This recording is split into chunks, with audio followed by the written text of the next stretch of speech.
I believe I have a prompt. The Cirque Du Sirois show starts now.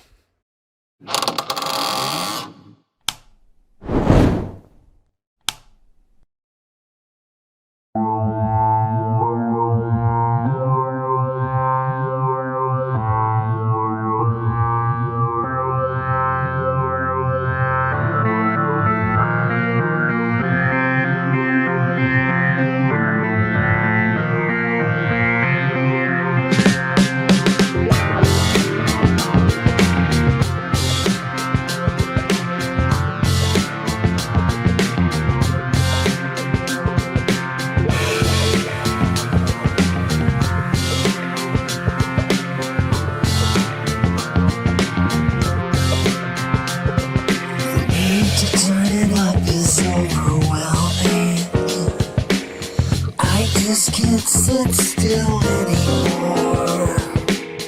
I wanna break things with my hammer. I wanna start a little war. Isn't that what this little red button here is for?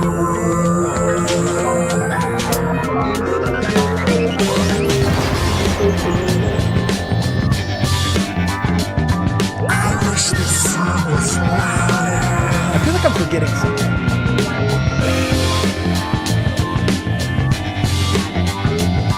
I wish the song was louder.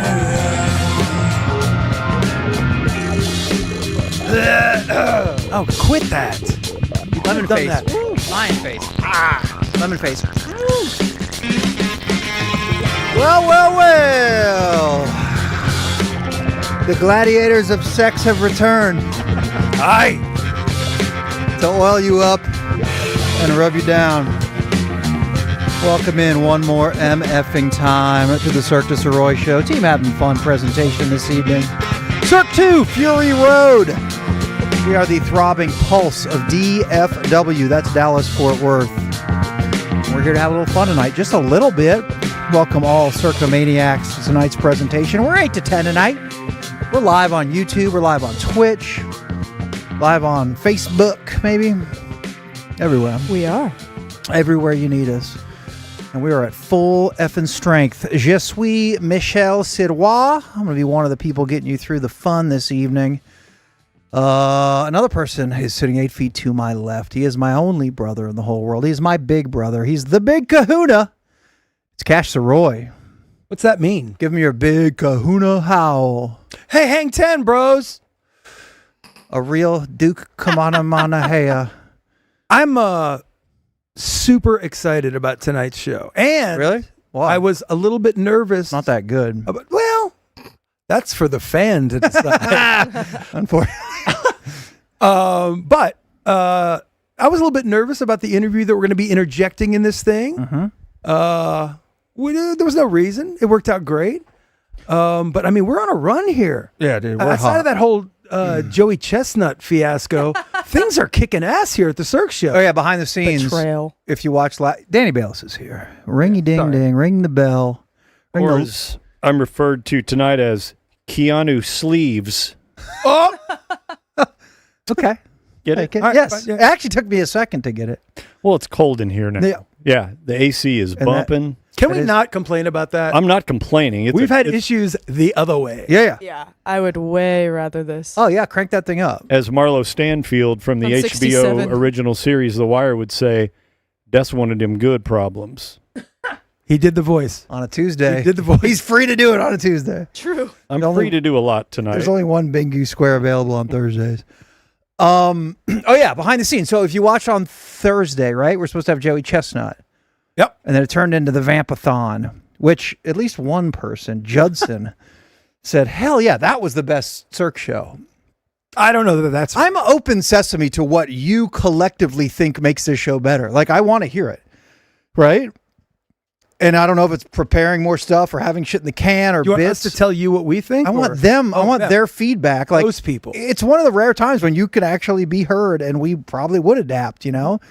But we do not struggle, but wonder, you know, exactly the direction of this thing. And that turned into, because we had a guest that didn't show up, a pretty serious Vampathon. And to some people, they're like, dude, that's the best Cirque. That's the best version of Cirque. Just winging it. Just fucking winging it. It's admitting to winging it too. Yeah. Well, I mean, we're admitting it after the fact. I think that we were so smooth Yeah.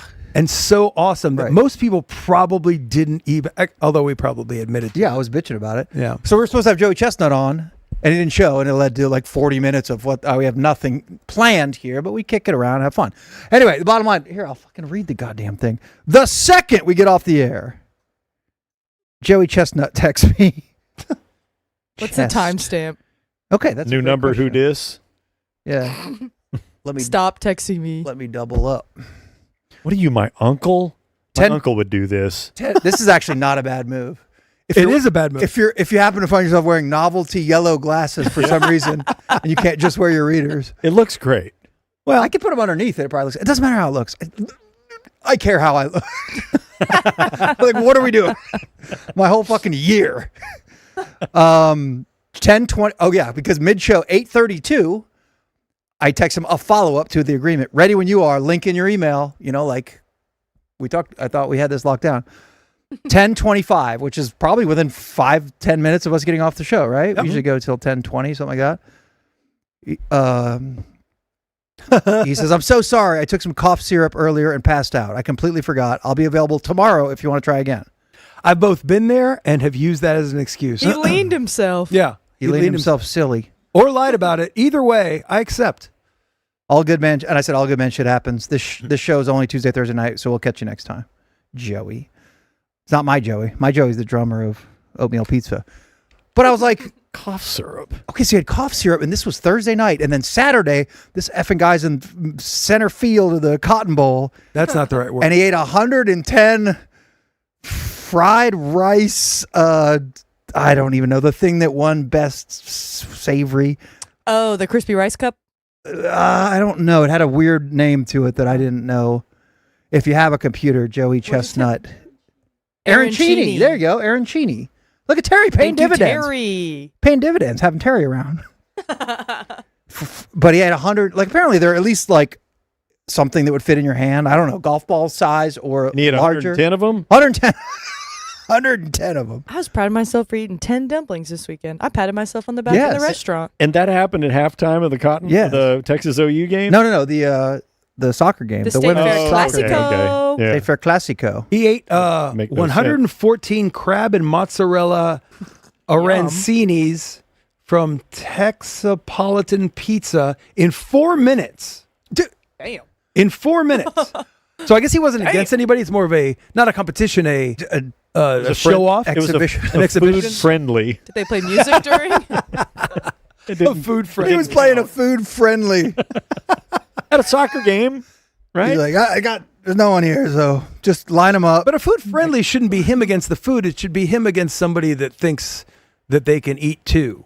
I think he was, because somebody emailed me that their friend is among the sea of people competing against him. So I think there may have been half dozen, a dozen, maybe 50 people.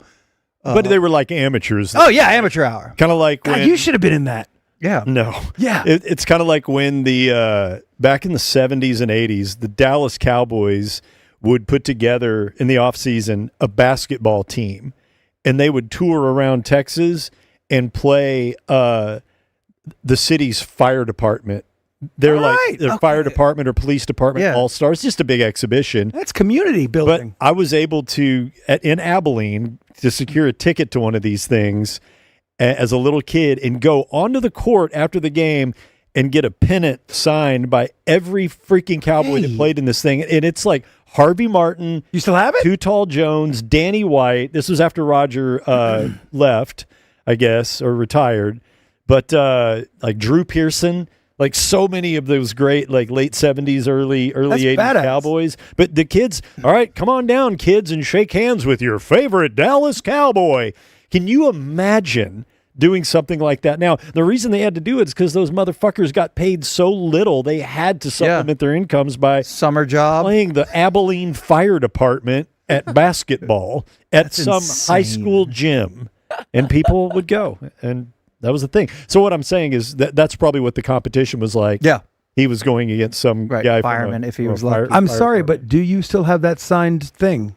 If I do, it might be with my sister in New York, but She doesn't care it's about it. unlikely. Yeah, it's very unlikely. I probably got too cool for it when I got in high school. Oh, need that. Yeah, whatever. Not enough room for my rat poster. Yeah. Gotta Take take it that down. They don't even play bass. Just Right. trashed it Probably did. for your rat I post. probably set it on fire. What's better, Danny? Yeah. What's better, Mm. Rat or Cowboys? Right now, the Cowboys. Well, no, I mean, right now, come on. Do I- All time. What's All better, time? What's Rat better, or Rat? Cowboys? I mean, there was a 2.5 year period where Rat was better, but overall, I think Cowboys better. Cowboys better than Rat. You Then heard it Rat, here yeah. first. If you could only The have throbbing one pulse of for DFW. the rest of your life, Probably Cowboys. you can never listen to Rat again. It's fine. I haven't listened to Rat in a very long time. You got it all. You got it all up there if I need it. Locked away in the metal box. What if Cowboys? What if Cowboys were spelled Metal with two box. S's? What's that? Yeah. What if Cowboys were spelled with two S's, where Rat has And they two were T's? the S's were shaped like lightning bolts. Okay. Different story. What band name did you draw in pencil in a spiral notebook the most in your life? AC/DC. Really? Yeah. More than Metallica, and that's an age thing, probably. Well, yeah, probably. Yeah. Metallica. By the time I got in Metallica, I was a junior or senior, and I really probably wasn't doing too much rock and roll scribbling at that age. But yeah, But you can draw 8th grade, 9th grade. Can you draw us a nice AC/DC right now? Probably to perfection. During the break, Hell will you do yeah. it? Okay, yeah, for sure. Terry, will you remember that? That's your big job. Put that on Terry.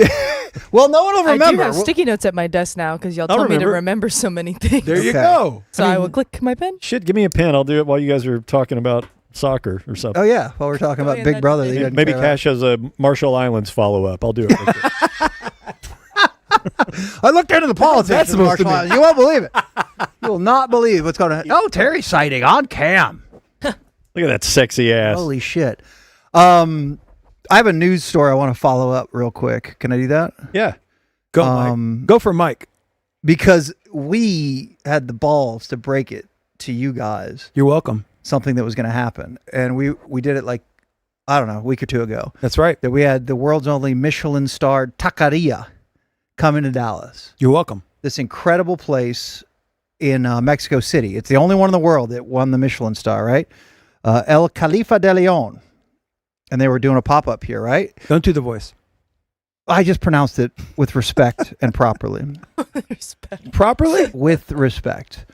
And I thought about this the other day. I'm like, oh shit, we did that story. Like, I want to go try these tacos. They looked delicious. We showed a picture of them. They looked awesome. Are you done already? Yeah. Okay. Actually, let's go to the breaking news. We're going to. Now? Oh yeah. See it? Hold on. No. Get it up. Hang on. Here we go. I mean, Can you see it? That's hang on, pretty I got good. this focus. Zing. It's pretty good. Okay. Been a few Okay. years since you. And smile big. There we go. AC. Someone take a screen. Can that just be our That's ACDC. thing for the show tonight? You know, Zoom out a little bit. Get on my head. let's make it not the billboard. This is trippy. This is trippy. Okay. What's it called? Broke the fourth wall Bulletin. there for a second. Thumbnail. Thumbnail. Just make that the thumbnail for tonight. Metallica's next. You with your ACDC picture. Anyway, I was stoked, and I'm like, I haven't gone yet. I want to go try these damn tacos. Why not? It sounds fun, and if you're really going to say they're the best tacos in the world, the best taqueria on planet Earth, I'll check it out. Apparently, and I'm like, this will be going on till I think the end of the month. The headline in the Dallas Morning News: Michelin-starred taqueria ends Dallas pop-up abruptly after customers report horrible experience.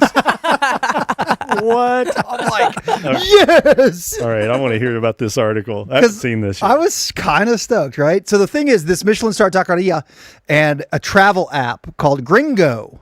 Gringo. Oh. I'm That's a back. Phoenix-based company. They were the ones behind this. So the taqueria is screaming that, look, this was not on us. The app handled everything. We got absolutely screwed on this thing. So on Tuesday, less than a week after their opening date, they announced it's terminating its contract with Gringo after a series of operational shortcomings. And the app company failed to meet standards required to represent the restaurant's renowned Mexico City brand. That's fair. and then they're obviously selling themselves as authenticity, quality, all this. So they had infrastructure issues, including a couple gas leaks and a water leak in the kitchen. So despite that, they tried to keep going, right? And like actually pull this thing off. They couldn't do it. One Texas food influencer detailed her horrible experience after attempting to spend her birthday dinner at the pop-up in a video. And this is one of the people that I told you can get a 4-top for what, like $350? Yeah, Right. $400, whatever it was.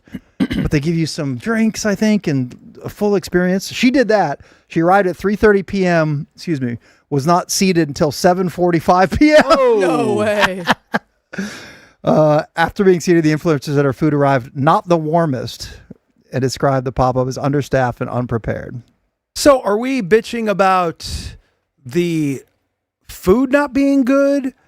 Are we upset that social mead, bro, made it so that Service. Don't do too that. many people were there? All the above. I think they just couldn't get the thing up and running because of the infrastructure of the place where they were going to do it. And I think they tried to then do it in the parking lot, like just to get it up and running. It was just a shit show, apparently. So Michelin star, I would think, you don't do pop-ups with Michelin star anything because you're Michelin star because your shit is tight. That is literally Yes. the point.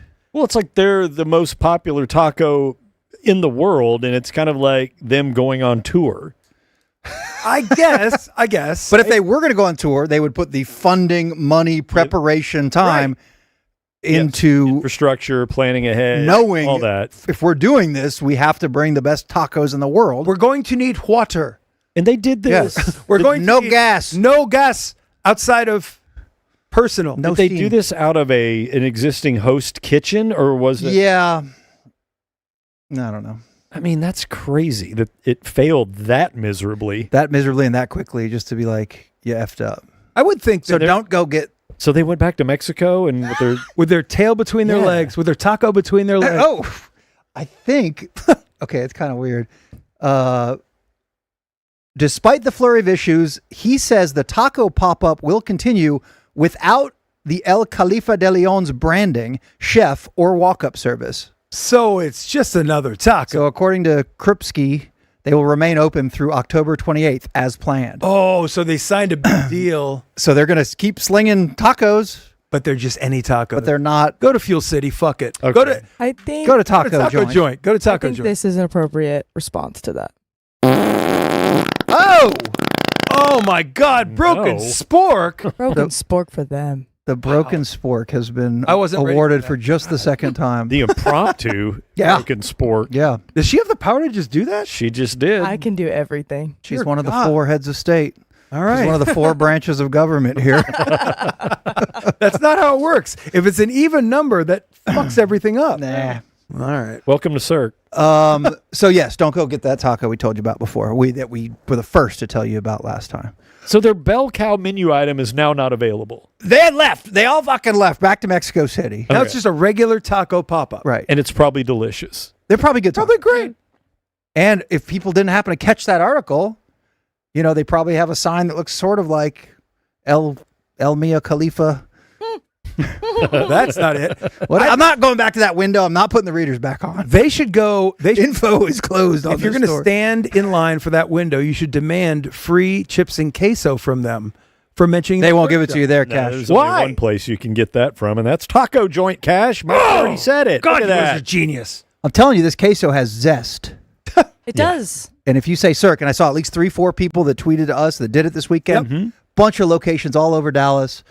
Just tell them Cirque sent you. If you buy, I think anything, they're gonna dole out a delicious and zesty cup of queso and some chips. Go get them at Taco Joint. God damn, it's really, really good. I ate it at Chiba Hut in Houston this weekend. Did you really? Okay. I sure did. Chiba Hut, can't go wrong. Go tell me how. Try it once. Tell me I'm wrong. Thanks to both of them for supporting and partnering up on this very show. We're gonna get to the meat in a few minutes, but we got to we got to do an exclusive interview with Daniel Bayless because, as I wrote in the rundown, rough week for the Ding, Oh no. and this is serious. I mean, yeah, a little bit. We may try to make jokes, but Please. We will. ultimately, this is a serious item. It's something that we've all experienced, I would assume. Most people that are listening or watching have experienced this. And what I'm talking about is the is the car accident. Oh, Danny. And I was involved in one on Friday. So I find myself at around 2:30 out running errands, and I'm about to turn left onto Garland Road right in front of the Arboretum over there on Whittier. So I'm going to go south. I got some mail to drop off at a UPS store. Okay. And I have a red light. I'm the first in line to enter into the intersection to go left. Uh-oh. Light's red. I'm fumbling around probably with the radio, and I look up and it's green. Check the intersection, completely clear. I enter into the intersection, and that's when the lights went out for a few seconds because I got plowed by a woman that was hauling ass in the right-hand lane and did not stop at the red light. I do not recall hearing a horn or brakes. So got you on the driver's side? T-boned me on the driver's side. No shit. Thankfully, I've got a 4-door Volkswagen, and it hit the rear. Okay, that is very good. Spun the car around 45 degrees. 45 times. No, 45 times. 45 Hype degrees. it up So a little bit. facing southbound in the northbound lane, and I felt the impact. I knew what was happening in that second, and we all know what that feels like to be in an accident, to get hit. Maybe you do. And at the point, the only thing I am thinking about is looking over my shoulder and making sure that my 4-year-old is okay, who's sitting in the back seat. Yes, in a child seat? Yeah. And he was back right, correct? He was back passenger side, shit. and it hit the back door that was his part of the car. That's so scary still, though. But he was back passenger side and Yes. it hit back driver's side. Correct. I really don't even know how much that matters, but I think in my head, I in the feel like moment, it matters does- a lot. Yeah. In the moment, Yeah. it doesn't matter worrying about the kid, but it matters a lot physically. yeah. And it's borderline difficult for me to talk about. And airbags deployed on the ones that you have on the driver's side, all the way Airbags, to the huh? back. Yeah. The 21 Volkswagen GTI, not a fancy car by any stretch, but it's like the souped up Golf, smaller hatchback. You guys have seen it a million times. Golf. And I turn my head, and he is looking at me with terror, and he goes, "Did we wreck? Did we wreck?" Oh. And I go, "I think we did." And he goes, "Are those airbags? Did the airbags come? Are those airbags?" And he's in shock. Yeah. We both are. And all I can do is see if I can open my door, which I could. Open the door. Car's still running. I leave it running. I go around, get him out, and here I am in what's about to be 5 o'clock traffic on a Friday afternoon. People are knocking off early. You know what it's like in this city at 3 o'clock. Yeah. It starts at 2:30. Oh, absolutely. And it was busy. Mm-hmm. And here I am carrying this big baby, across traffic to get him to the sidewalk to safety. Jesus. And I'm checking him. I'm making sure he's okay. He's hysterical. He's screaming. He's crying. And I'm summoning every bit of power that I have to remain as calm as possible, to completely focus only on him, not worry about what's going on with the car, not really concerned with who hit me. I'm just thinking about him and getting him off the road. And there's a shade across Whittier and a huge lakefront yard and a big willow tree. So I'm right there, and it's, trying to keep him cool. And it was absolutely freaking terrifying. It was, it was one of those moments where I knew that I had to compartmentalize what I was feeling just for the sake of getting through the next Seconds. 5 minutes, 10 minutes, Yes. Yeah. hour, and what was going to happen subsequently. So it turns out that there was a witness, and she was cool, and she took photos and gave me her information. I can't really talk about the person that hit me and all of the stuff that's being dealt with now, because I ended up getting representation to handle this accident, because I think this is kind of a big one. But we're both fine. It's now been 4 days. It was Friday, Saturday, Sunday, Monday, Tuesday. Here we are 4 days later. He can't count. And I think the airbag deployment gave me a slight to mid-level concussion. Yeah, whiplash at minimum. Yeah, I'm sore, and I've been sore, and it's gotten progressively worse every day. Ooh. Really? Like the stiffness, The soreness of the body? It is neck, Neck? it is back, it is hands, it is knee, it is hips. If I sit too long and I get up, it's like, oh man, it takes me a second to kind of stretch out and get mobile. Malcolm is, he's got a big old freaking bruise on his back from the shoulder strap, kind of whipping him around and keeping him secure. Thank God for those fucking baby seats, man. And for the fact that we've evolved past, sitting in the front seat with no seat belt like it was when I was in the 70s. You're just putting a kid in the seat and placing a single cigarette on his lap to protect him. Yeah, hold this for dad. Yeah. Try not to burn yourself, kid. Sleeping in the back dash of the Galaxy 500. Oh, yeah, did that. Thankfully we've evolved to, upgrade our levels of safety when it comes to not only us but children, more importantly. But he was fairly okay other than the big bruise, and he still says it feels sore. I'm rattled as fuck. To this day, I still feel like there's something going on in my head. And I was telling Mikey earlier, I don't know if it's physical or emotional or a combination of both, but I can definitely tell you I have some semblance, and so does Malcolm, of PTSD from this thing. Yeah. Yeah, there's a lot of fight or flight freaking weirdness that happens in those seconds. Yeah, it's and so traumatic. like all you care about, I'm imagining, is Getting him. am I okay? I'm okay. Oh my God, is he okay? Yeah. And then how do you make this moment okay? There's a lot of stress there that you obviously are now processing. Yeah. I mean, that's fucked up. Well, and also you lie in bed at night and you're thinking about how worse it could have been. Yep. Oh my God, yeah. And you have to deep 4-4-4 deep breaths, Yeah. keep Ground yourself Come back. focused on something else, because you can go down some really dark paths in your mind of alternative outcomes that this could have been. And the bottom line is we're alive and okay. Right. But I've been in 5-6 car wrecks in my life. I've been in quite a few accidents, only one of them my fault, but I've been hit a bunch. But man, I haven't felt the after effects from an accident like this ever. That's got to be him. I think so. It's got to be, because if it's mental, if you, even if you're slightly concussed, but your mental strain is all related to the fact that he was in the car with you. Totally. 100%. I think you're right. Yeah. Yeah, I think you're right. And I've said this, and you just said it. I mean, what the average, maybe 2-3 car wrecks per lifetime. I don't know, 3.5, 2.5, whatever. You are fine. He is fine.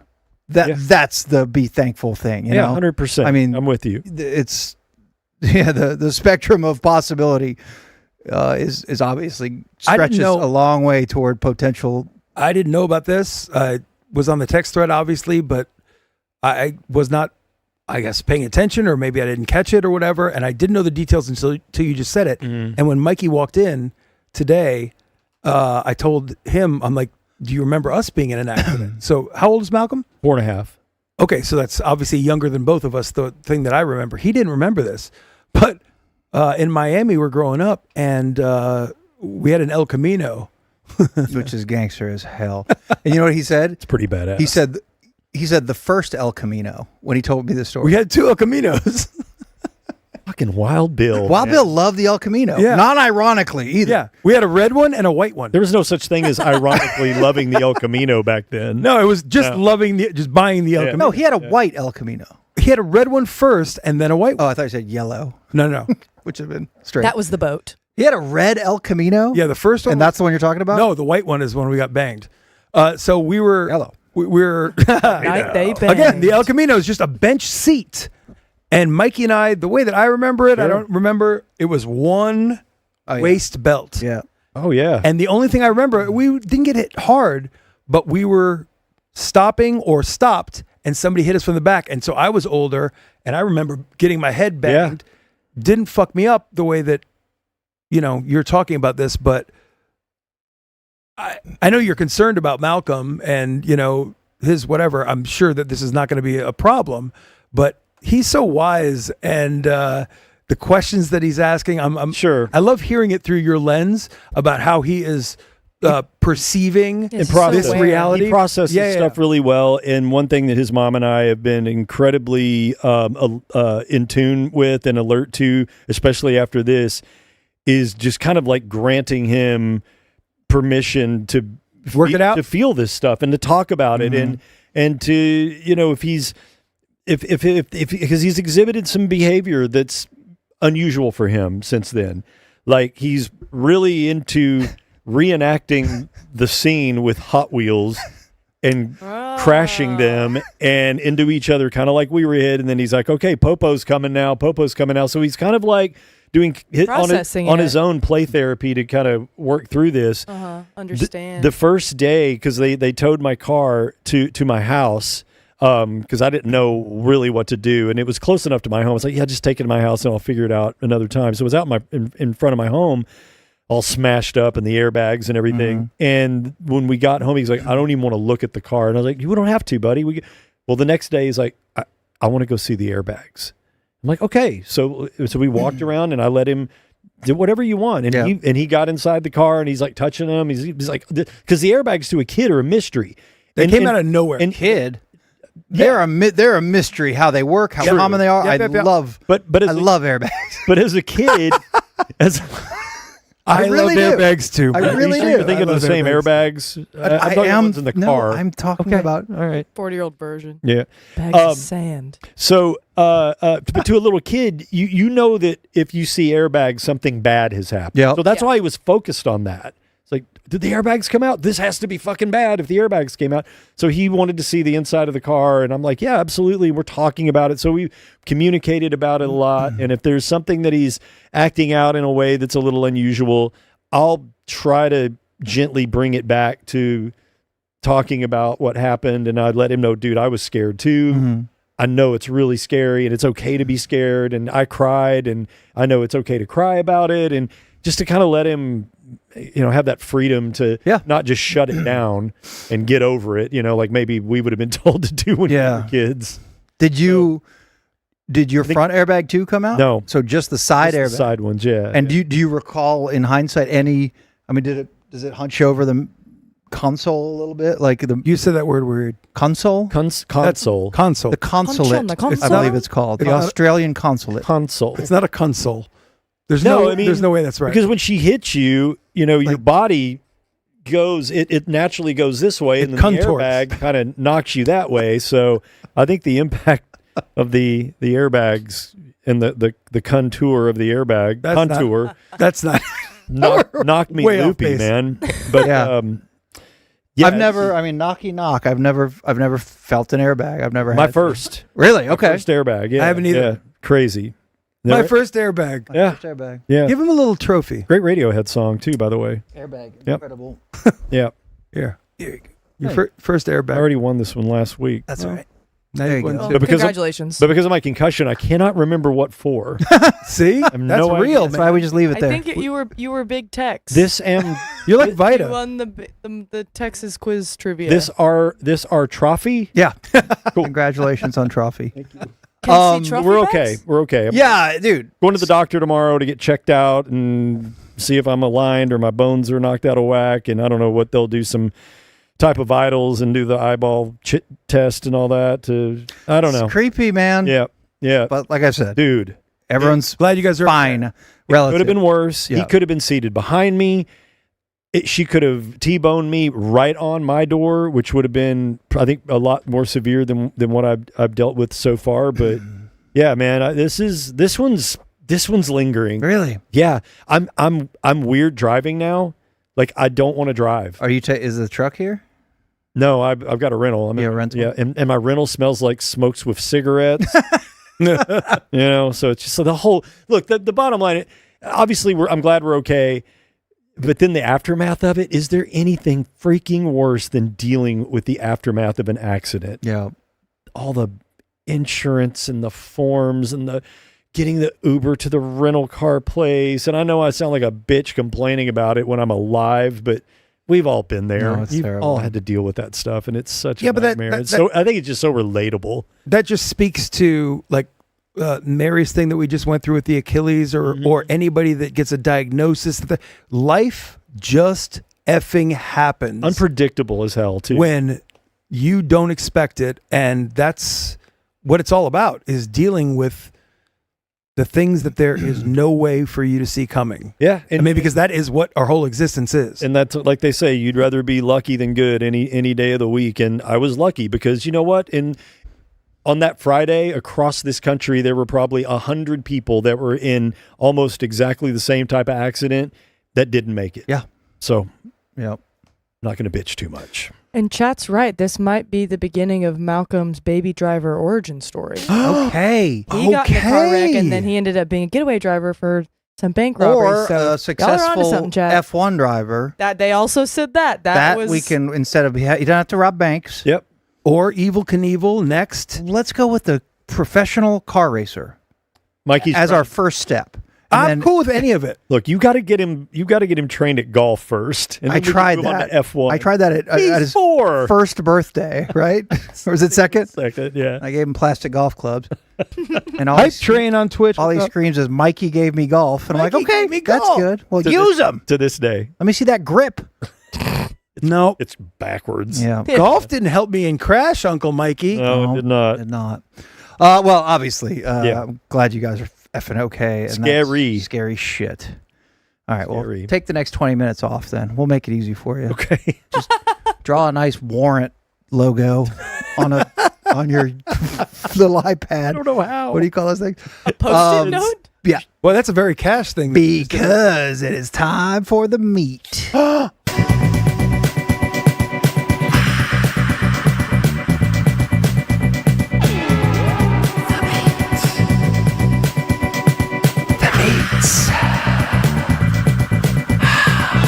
Meats.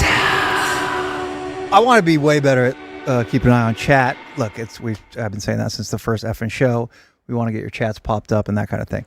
But I did just lean in while the meat thing was playing and looked at chat, and all I see is a chat from Carrie, our boy, Yeah. who says, "I was in a car wreck Friday and today." I'm not laughing at that. I don't. I'm not I laughing. mean, he's still watching the show and chilling. I don't have no follow up. I was in a car wreck Friday and today. And today, Carrie, you need to stay home. Hope you're okay, buddy. You know what's funny? If you would have just read the chat and asked us who it was from, it would have taken maybe one or two guesses Right. to get to Carrie. you wouldn't have needed all 20 questions No. for this game. All right, the meat tonight is going to be a series of video and audio cuts from a guest that we were lucky enough to have in studio just yesterday. Cash and I are big fans of a television show, along with Madigan, called Yeah. Big Brother on CBS. Not CDS. No, No, that's us. no, it's CBS. It's kind of a sibling show to Survivor. It's been on almost the same amount of time, a little bit less. Since 98. Big Brother since 98? Yep. So Big Brother, wait, I went back and watched the very first episode. American Big Brother was on Yes. 98? Yes. So Yeah, it started in pre-Survivor, yeah, in like Sweden or some shit. Sure. But But like Julie Chen hosting it on CBS, 98. before, okay, yeah, this is episode 27 Yeah, season 27. of Big Brother, so that does line up. Anyway, Cash and I love the show. I think he got me into it. And I hate to do this for those that are like watching that know the show and love it. Danny knows this shit, but the very basics are 16, 18, 19, whatever. People get thrown into this house. They never leave the house, right? They play a bunch of stupid games. They compete for titles, including head of household. And if you win that, you get to pick who goes on the block. And the people on the block get voted. One of them is voted out of the house. So they start with 16 people. They get voted out every week.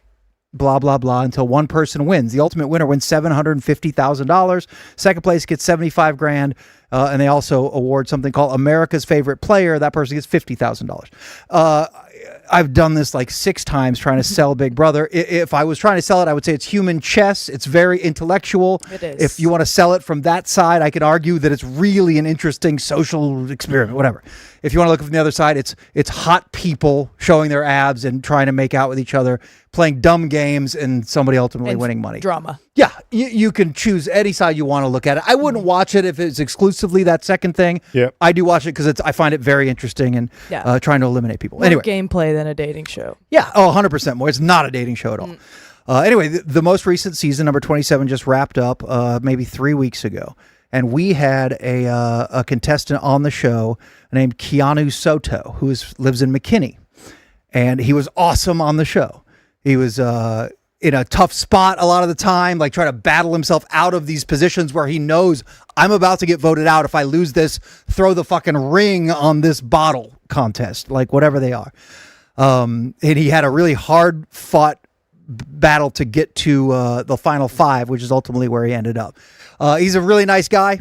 He's a really cool guy, and he lives locally, and we love the show so much. We're like, screw it. If we can, we're going to get Keanu in studio with us. We did that just yesterday. He sat with us for an hour and 20 minutes. Holy crap. Or longer. 40. Hour and 40. And we're going to play it all right now. Hey, Right now. everyone Thanks get to a snack. Sheba Hut. An hour and 40 minutes. So, at the end of the show tonight, yes, Madigan? Yes. We are going to release on our YouTube channel the entire hour 40.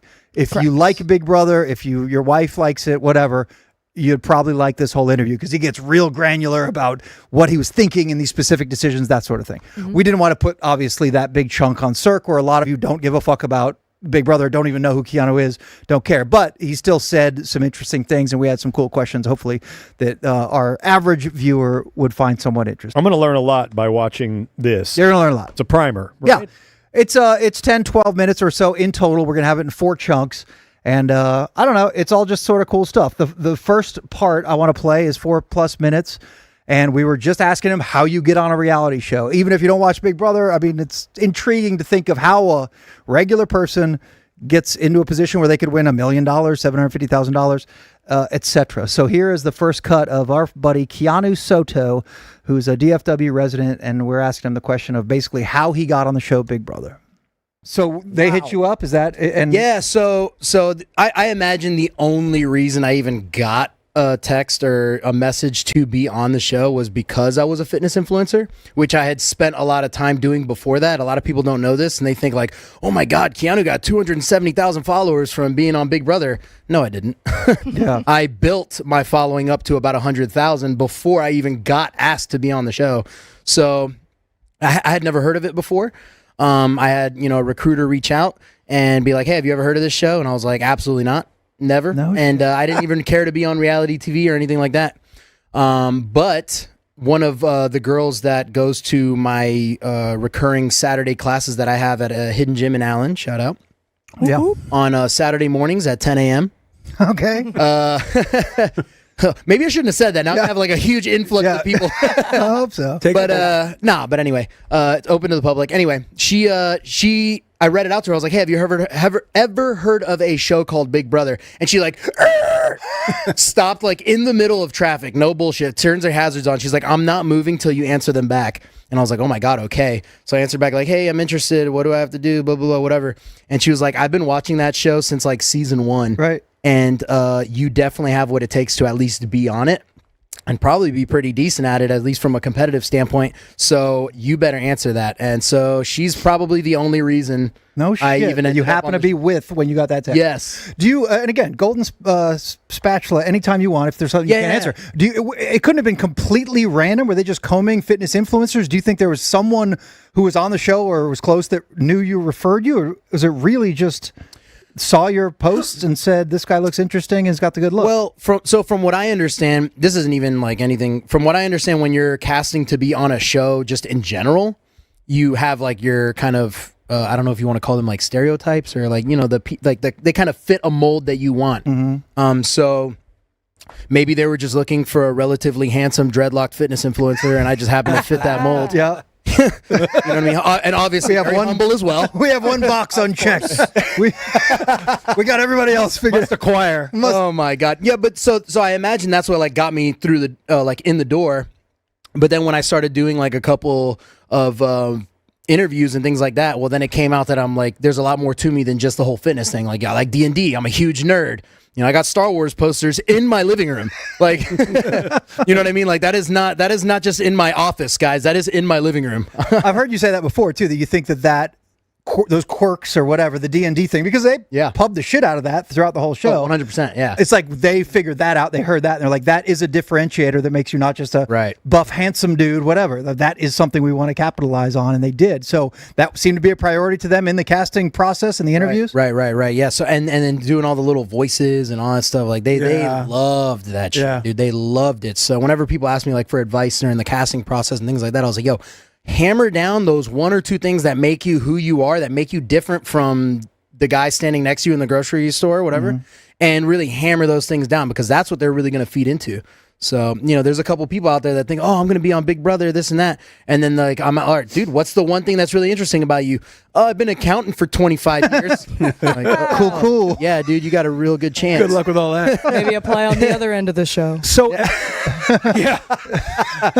at what point did you had to do some homework on the show if you were not a fan or whatever? So at what point in the process or was it immediately once they showed initial interest that you're like, oh shit, I guess I better find out what this thing's all about and what I need to do? Or how many stages were there before you were like, okay, seriously, I am a very serious contender to be on this thing. Yeah. And I got to do some homework. Once I did my first interview and like saw how excited the first person that they're like, there's a couple gatekeepers.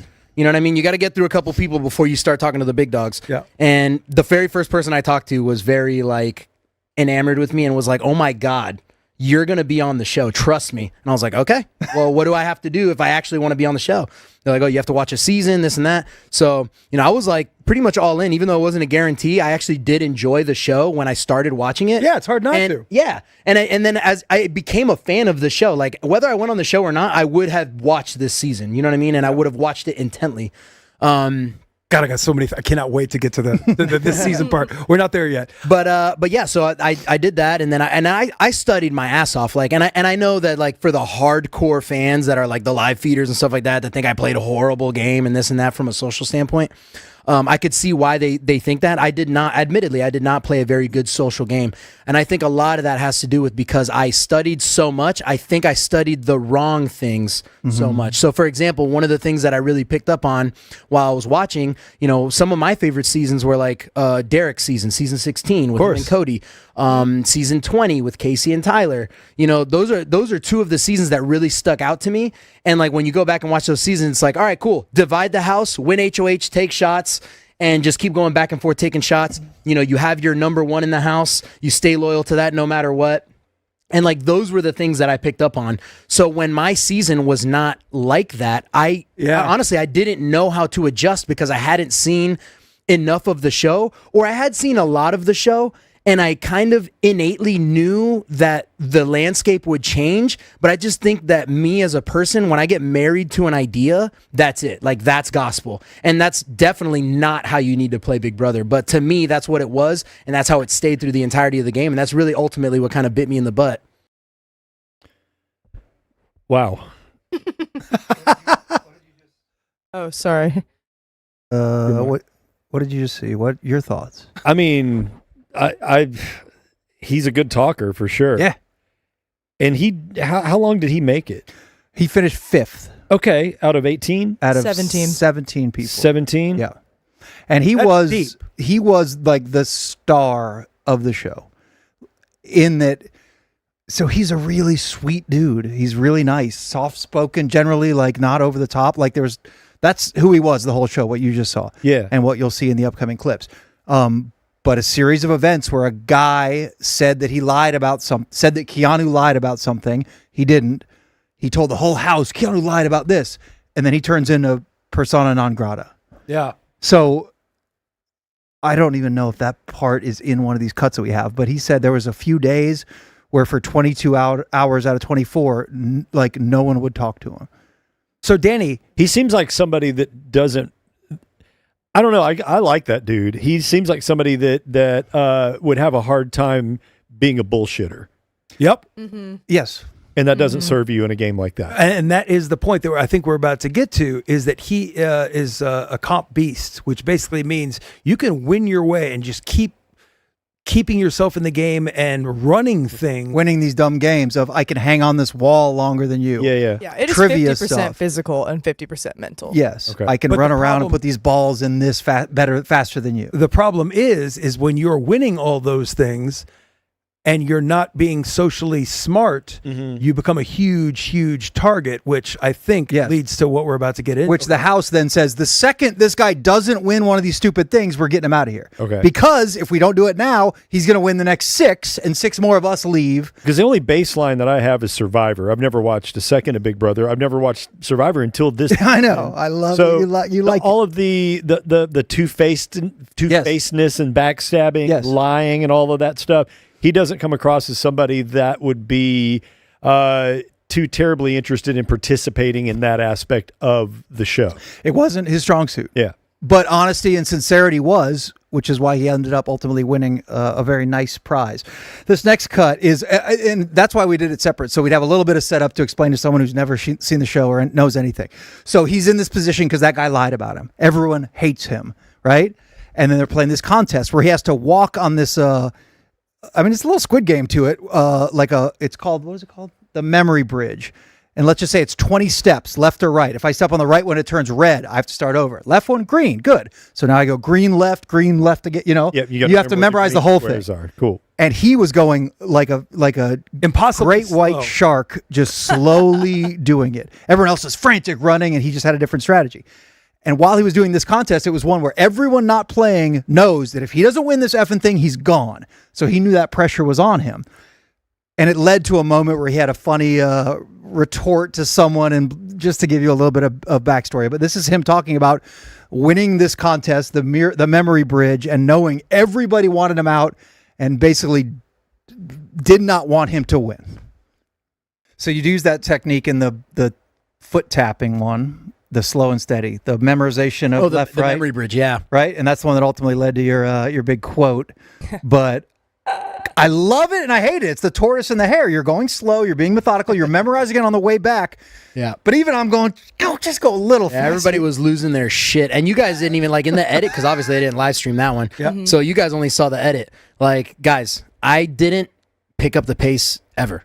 Like, I literally just walked the entire time, and I'm like looking, and every single time I played, I was on the side next to all of the house guests. Right? Yep. Yeah. And they were never rooting for me. Feel Not it. one time, no one was like, "Oh, Keanu, you got this." Yeah. Nothing.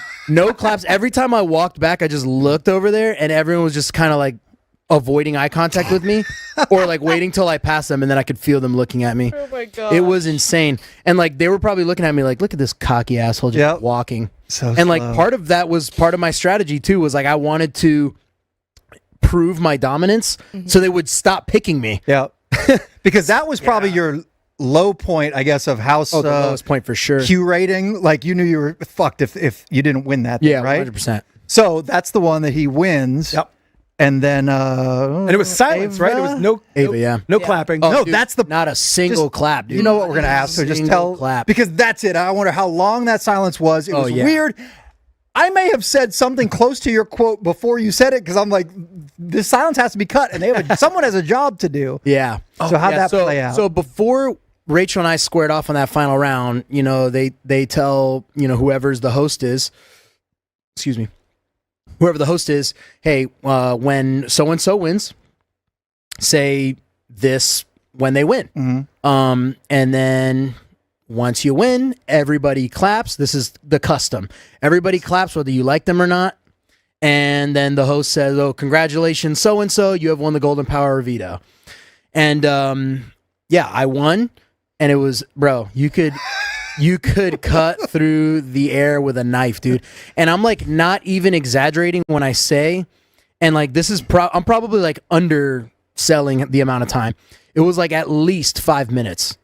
No way. At least 5 minutes. Yeah, I'm not even joking, dude. It was just quiet. And so You're standing. you know, they edited it. They edited it. Jeez, God, that's Nailed what it. Nailed it. Keep rolling. edited it to say, I believe you have a prompt, right?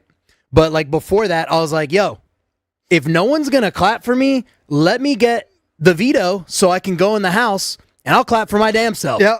I believe you have a prompt. And so Should've yeah, kept that in. That was good. Yeah.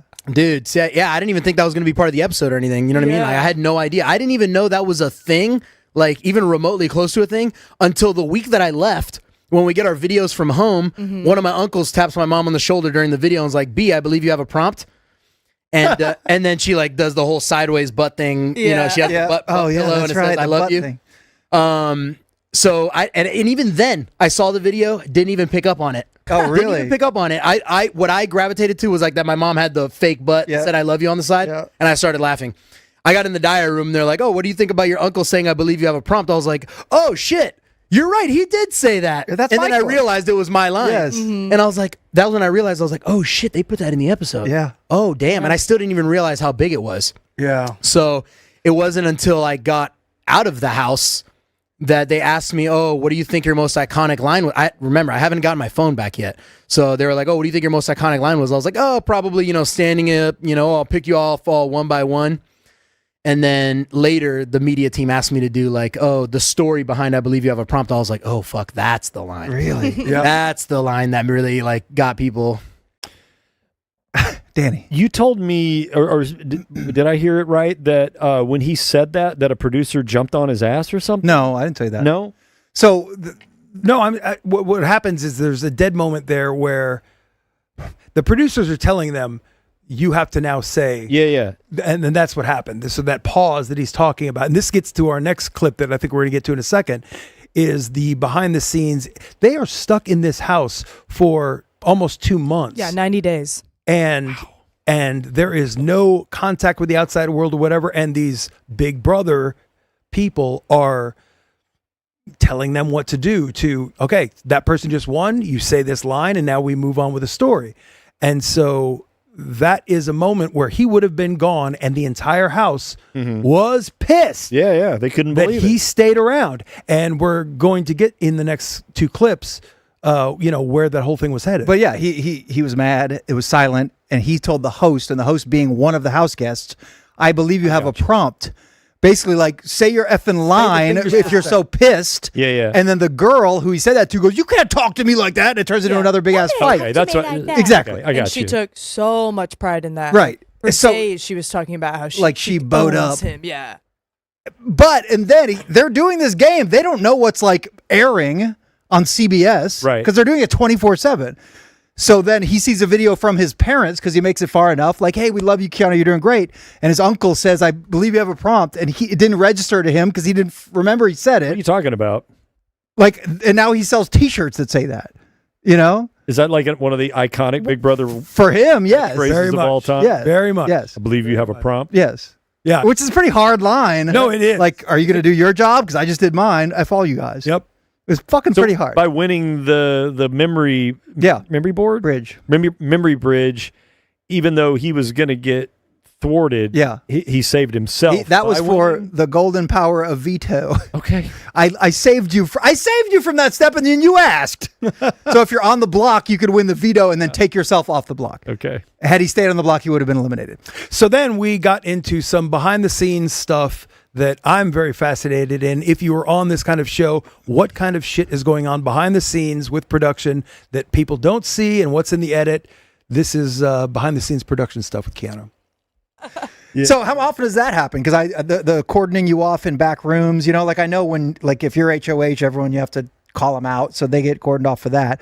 But for building sets in the backyard, I would say like once a week for sure. and they Once a make you week. go to whatever room, and you guys. No. I mean, just like they'll close off the Oh, backyard. just backyard's off limits. Yeah, close off the backyard, and you guys will be in the house for maybe 2 or 3 straight days. Oh, really? Yeah, it depends on how big the set is. Sometimes you can hear them building Really? something out back, and you're like, oh shit. Yeah. Did it feel like Probably quarantine? Walcott. We're gonna be climbing. That was the joke. The live feeders know. That was the joke. Every week was like, oh, they're building wall comp. It was loud and a lot of Until we drills. actually got it. And then once the wall comp was done, we're like, oh shit, they're building wall comp. It was just like the joke all year long. So that leads me to one of the other questions that I was going to ask. In the entire time that you're in the house, how many human beings do you ever see?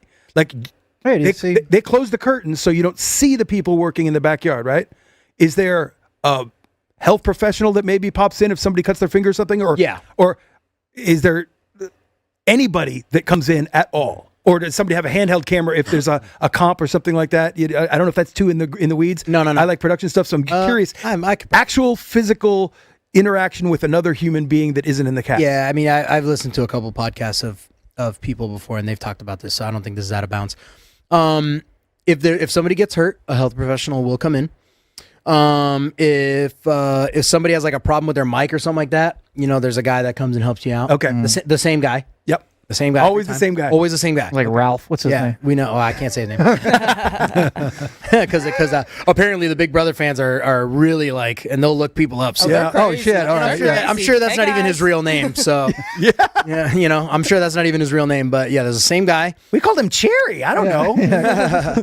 And then every once in a while you'll see, or actually not every once in a while, in the comps, you'll see like an elevated platform, and you'll see like people up there, like the people that control the cameras and other production people. You'll see that them answers up the there. question. But you only ever like see the one person that comes and helps you with your mics. Every once in a while, they might have somebody else like do a demonstration of what you're supposed to do in the games and stuff like that. But other than that, I was going to get into that, but are there rules on you don't talk to him at all except for this is how the battery goes in and this is, I mean, is there no discussion of any kind? you're not supposed to. Yeah. They're definitely not supposed to interact with us. Right. I like fucking with them. Yeah.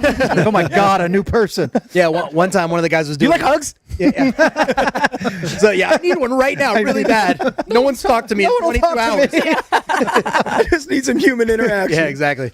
Yeah, there was one time where one of the guys was like demoing one of the things, and I was like trying to make him laugh. I was like, dude, your performance was great. And I was trying to get him to laugh, and he just like walked off stone cold.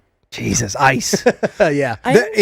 In seasons past, just last thing on that, they've done the bit where like people in the mirrored walls like scare the shit out of the house guests. Yeah. And it's awesome. I love that bit. I don't think they did it this year or anything scare based. But do you see people moving around back there where you're like, what the you hear them. It's got to sound like people on the move. Sometimes you'll like say something funny, and you'll hear them laughing. Oh shit, really? Like, Oh, I would love You're that. like, I don't see yeah, it's like I don't know. half the shit that I said would be for them. Yes.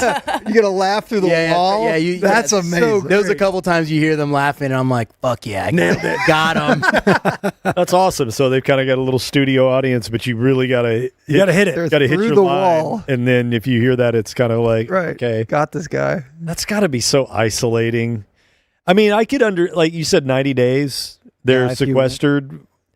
That sounds like a dream if it's just me and my dog.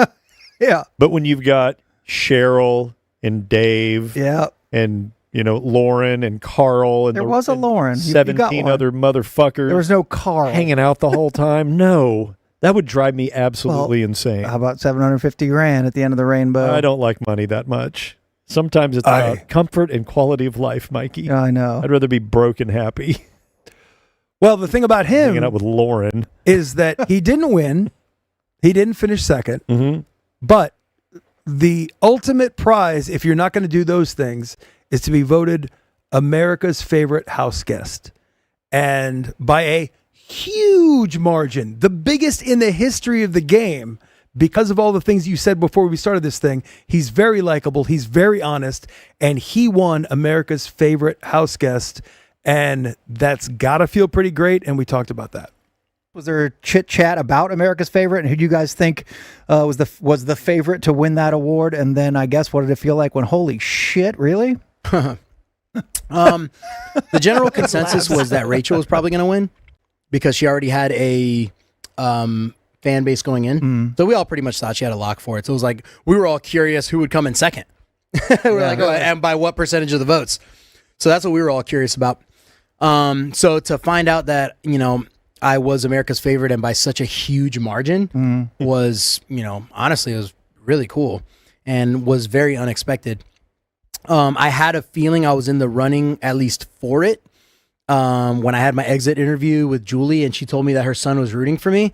I was like, oh shit. Dude. That's a good I was start. like, yeah. Like she's been doing the show since its inception. So I was like, yo, her son was rooting for me. Did you say it was your husband rooting for me too? Because that could help out quite a bit on the big quest. Oh yeah, that'll get me in the whole That'll get you in the hole. trifecta real quick. Let the whole so funny. fam invested. Yeah, so I had an inkling that I was at least received well when she told me that. So that was really nice to know. And then what else kind of gave me a little bit? Oh, when I came, and I'm sure the crowd that's there has to clap for everything. Yeah, but there's different levels, I think. Yeah, and then so when they clapped, and they were clapping loud for me, and there was a girl in the front, hey, comment on this video if you're seeing this.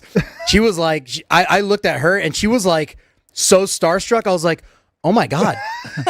Oh my God. Like, Did you look behind you? Did you look behind you? Like, who's behind me that she's starstruck at? So yeah, it was really cool to get and I even said it, I think when I came out, I was like, oh, well, that makes me feel nice. Yeah. So I had an inkling that I would be received decent, but I had no idea it would be like that. So that was very, very nice. I appreciate everyone that voted for me and is a fan. I'll never take that for granted. That was really cool. Did you get the check yet? I think it's in my mailbox. I haven't gone and I haven't. What gone are we doing, guy? I'm giving you a ride home. We're gonna go look together. How about okay, yeah. Deal. How was he to drive around? Awesome. Yeah. Same. Real chatty. I actually, because it's so weird, and he brought this up kind of early. We've Dingu worked with famous people. It's not like the craziest thing, Yeah. But I was like, curious what he was like. Yeah, but I was a little nervous You had to going. drive to McKinney, dude. I had to drive to McKinney, so we spent almost 4 hours together in the car up there. Or I was 4 hours, 3 of them with him. But I was a little not nervous, but I'm like, this dude's awesome. I really like this guy all summer. So Well, I'm just saying, I would be nervous traveling with somebody that I don't know. Yes. And being in a car with them for 3+ hours. So I wanted to, on the drive from there down here for the interview, I wanted to not bring up Big Brother once. He's a Miami native. Obviously, we are too. And we had other. You guys have some Dolphins chat? I asked him. He actually said he's a Cowboys fan. I'm like, damn it. But no, he's a sweet dude. He loved what we did. And he's getting requested for so much shit. Yeah. He's like, I got the request. I looked up y'all's videos, and he's like, his words. He's like, I vibe with this. Like, these guys are cool. I like the whole thing. That's cool. So he elected to do this and not some other shit. Was his trifecta mention a ticket reference? No. Okay. So the joke was, he said that Julie Chan Moonves, who's the host of the show, when he walked out, that was his first inkling that he might have a chance at America's Player, because she said, my daughter really likes you. And I said, did her husband like you? Her husband is Les Moonves, who's in charge of CBS. Of course. When you're on shows like this and you do well, if people love you, you might go on Survivor. You might go on The Amazing Race. The trifecta is Big Brother, Survivor, Amazing Race. Gotcha. So, and that's exactly the pipeline that a guy that popular is now sort of in, maybe to complete. He's got a seat at the table without question now. Dude, 100%. Yeah. When you win America's Favorite Player by the margin that he did, yes. If you like these reality shows, that dude will be on them for the next 5+ years. Yep. And he is now a reality personality. Well, is good looking, in shape, great personality. Very natural as far as speaking. He could carve out a pretty substantial career in any type of media, whether it be like online reporting, absolutely, or something like that. Yeah. He'd be great at all that stuff. He was awesome. It was awesome to have him in. We had Keanu in for an hour and 40 minutes. And when this show ends tonight, we're going to drop that on our YouTube. And if you are a real Big Brother fan, because a lot of in-depth questions about stuff that we know that this audience isn't exactly looking to hear about. We'll put it on right at the end of Cirque tonight, and you can watch the whole thing, because it's pretty cool. If you like Big Brother, it's a really, really cool insight that I've never had access to. So it was really fun, and a sweet dude. And we can't thank him enough for joining us. You know what he hates? Dealing with insurance companies too. We talked about that on the car ride. He had some roof troubles. No kidding. Yeah, and he's like, I gotta. Yeah, he's up there in McKinney. Well, shit. If you're going to get roof troubles, that's the place to live. Yeah, you need a remedy for that.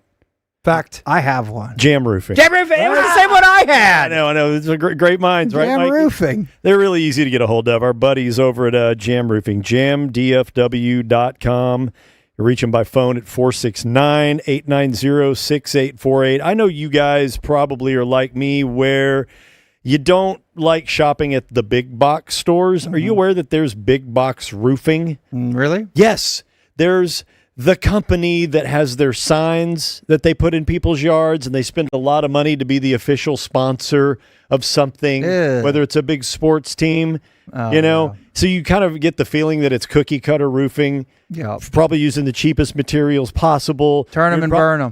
Exactly. No love. Turn them and burn them. No personal interaction. You don't really feel like you're getting the love of a good, solid homeboy local company. You know, guys that you can have a beer with and shoot the shit with. Like Jam Roofing. Like Jam Roofing. Okay. That's Not what I only thought you were going. Are they going to use the best quality materials? They're great dudes. They're former cops. They're going to shoot you straight. They're going to be squared away. And Jeff used to be an insurance adjuster after he got out of law enforcement, so he knows all the ins and outs of that whole mess. You don't have to deal with it at all. Let the guys at Jam Roofing handle all that stuff for you. It's like a concierge service, Mikey. I know. They're so good. We've had them in studio before, and they're cool dudes. If and when I need it. If the hail's coming, someone watching this, the hail's are coming. The hail's are coming. Hail's coming. And some idiot's going to leave some card on your thing, or you're going to think, oh, what the official... Yeah, they Dude, you got your answer right here. It's jamdfw.com. They will treat you right and deal with all the insurance shit that you do not want to even get started with. They do it all, and they're great dudes. And we can't thank them enough for being partners with us, and that's who I'm calling when stuff goes down, and you should do the same. jamdfw.com. Somebody robbed the Louvre. You know I love a fucking heist. I love heists, and I cheer for the bad guy a lot. I hear that somebody has a lot of information on this story, and I think we're going to look at him right now. I love roof. We'll all have the I information. love Louvre. Oh, it's good. It's good. It's good. Just go. Let's go. Louvre next. Oh, he went from...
Oh, the poor TV. Someone shot their TV. I think it's like an E-Systems monitor from like I know. 1996. Yeah, somebody blasted it. What's that? Exactly. What's Sweet 1996? mannequin. All right, welcome back, everybody. Thanks for that. I don't know. That was That's cool. my boy. Yeah, I know that not everybody's into it. I've never watched a show, and I was entertained by just watching you guys interact with. Yeah, geeking out. A guy that's probably a lot more famous than all of us put together times 100. And that's also part of it. Is the dude walked in, schmuck, regular. Yeah. I mean, had some followers, whatever, and then you walk out and suddenly he said he walks his neighborhood and people are just yelling at him and stuff. Like, it's really kind of bizarre. One of us, just a regular DFW folk. Yeah, once a year I'll get somebody screaming Dingu across a Home Depot. Dingu! That's the extent of my celebrity. Our fame has dwindled, but Keanu's is on the rise. Right. Again, if you want to watch that whole thing, check it out. It's an hour, 40 minutes of us talking Big Brother with sweet Keanu. If you want a delicious sandwich, maybe go to Chiba Hut. Chiba. Get you a Pakalolo. Or anything. Toasted subs. The Deep Elm location was just by there today. And is Cash playing with his motorcycles again? I tried the French dip for the first time this weekend. It was really good. Yeah. Comes with the little au jus. Oh my God. We might need some Cirque sandwich rankings. I got 3 smalls and did a little tasting.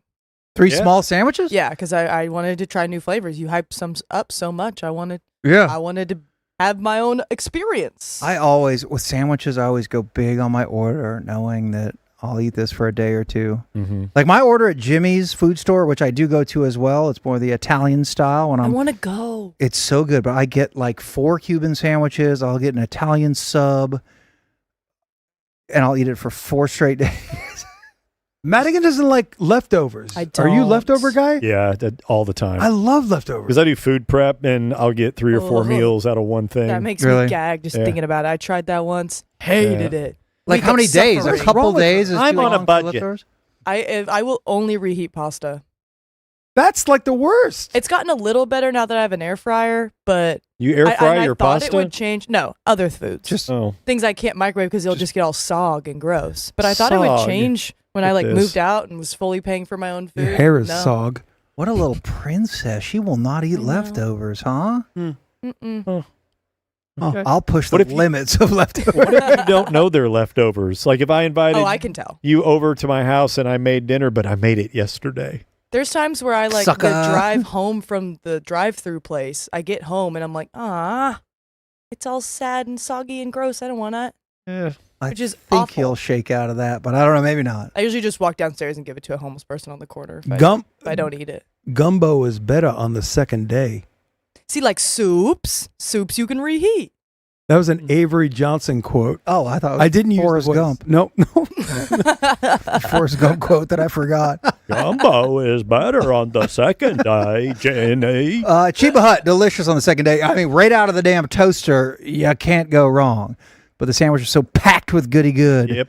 that you can knock it down a day or two later. You'll be fine. Deep Elm location, Fort Worth location, rock solid. Try Chiba Hut. It's the man. best fucking sandwich in town. It That is! should be their slogan. They can't say that part though. We can. can. We can. Well, that's why it shouldn't be their slogan. Chiba Hut. It's the shit.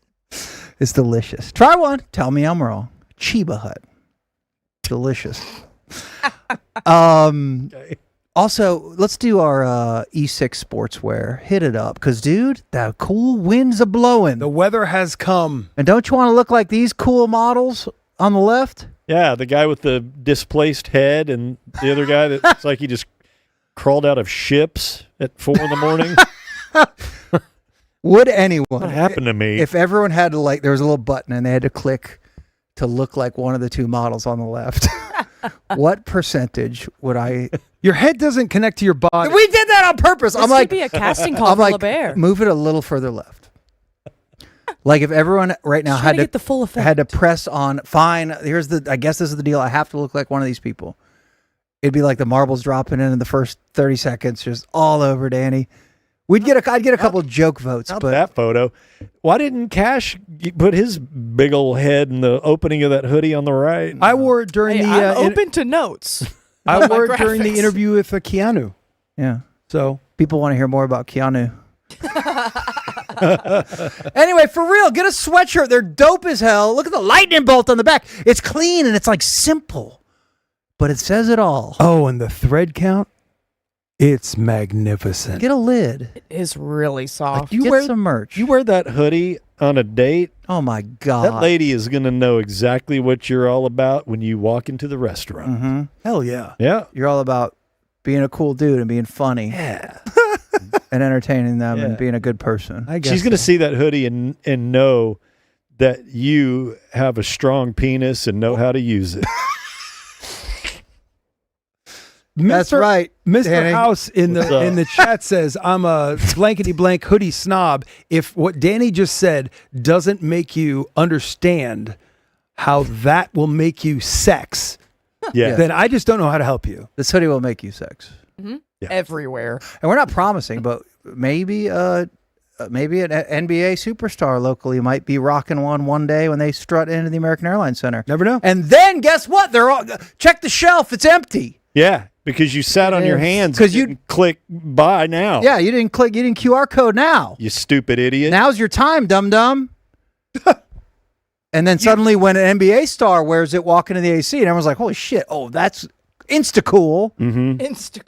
And then they're all gone, and you just click cart empty, loser. Empty. I guess I'll get one of these hats instead. You can get it all right now at E6 Sportswear. Support us. And thank you for doing that. And somebody left a $25 tip, so we're up to 75 tonight. 25 short of the threshold. I won't say any more. Nope. Yes. Touch the whale.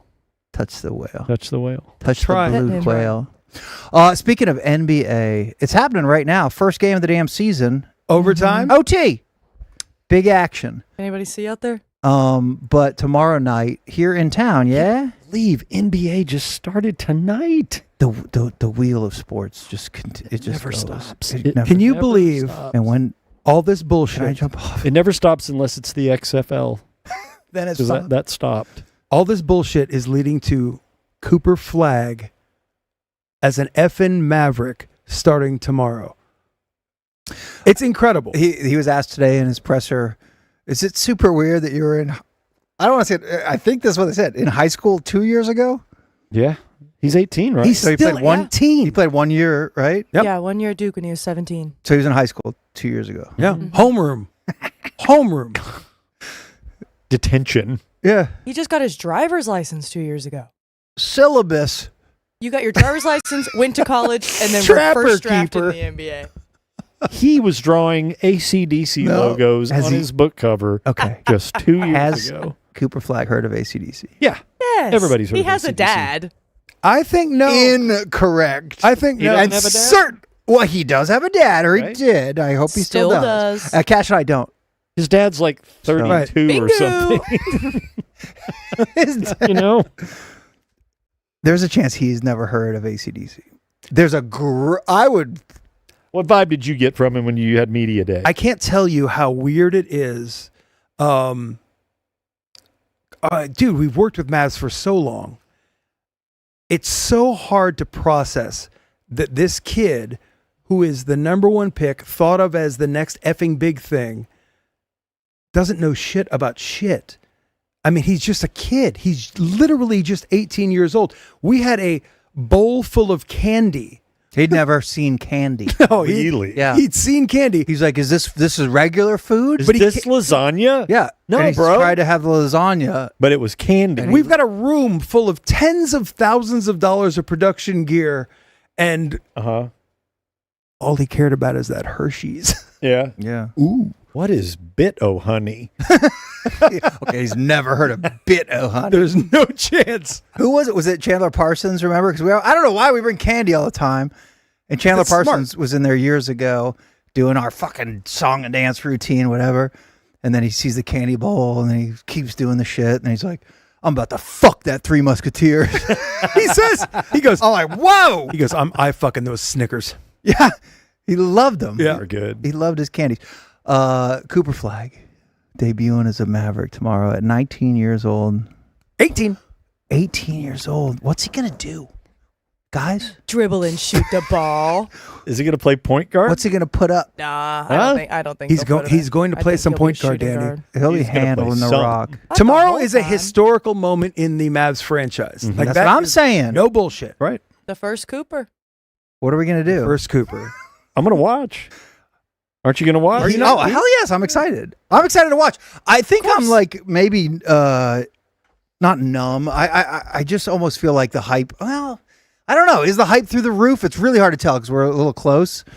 But he is so heavily favored to win Rookie of the Year. Yep. Like he's minus 180 or something. And then you said his over-under for points is 19 and a half? The prediction is 19 and a half That points. seems like a lot. That seems like a shitload, and I don't want to be a nut, but I feel like I would bet under that because you can go 16 and a half and fill the box score with some other shit and have a great year.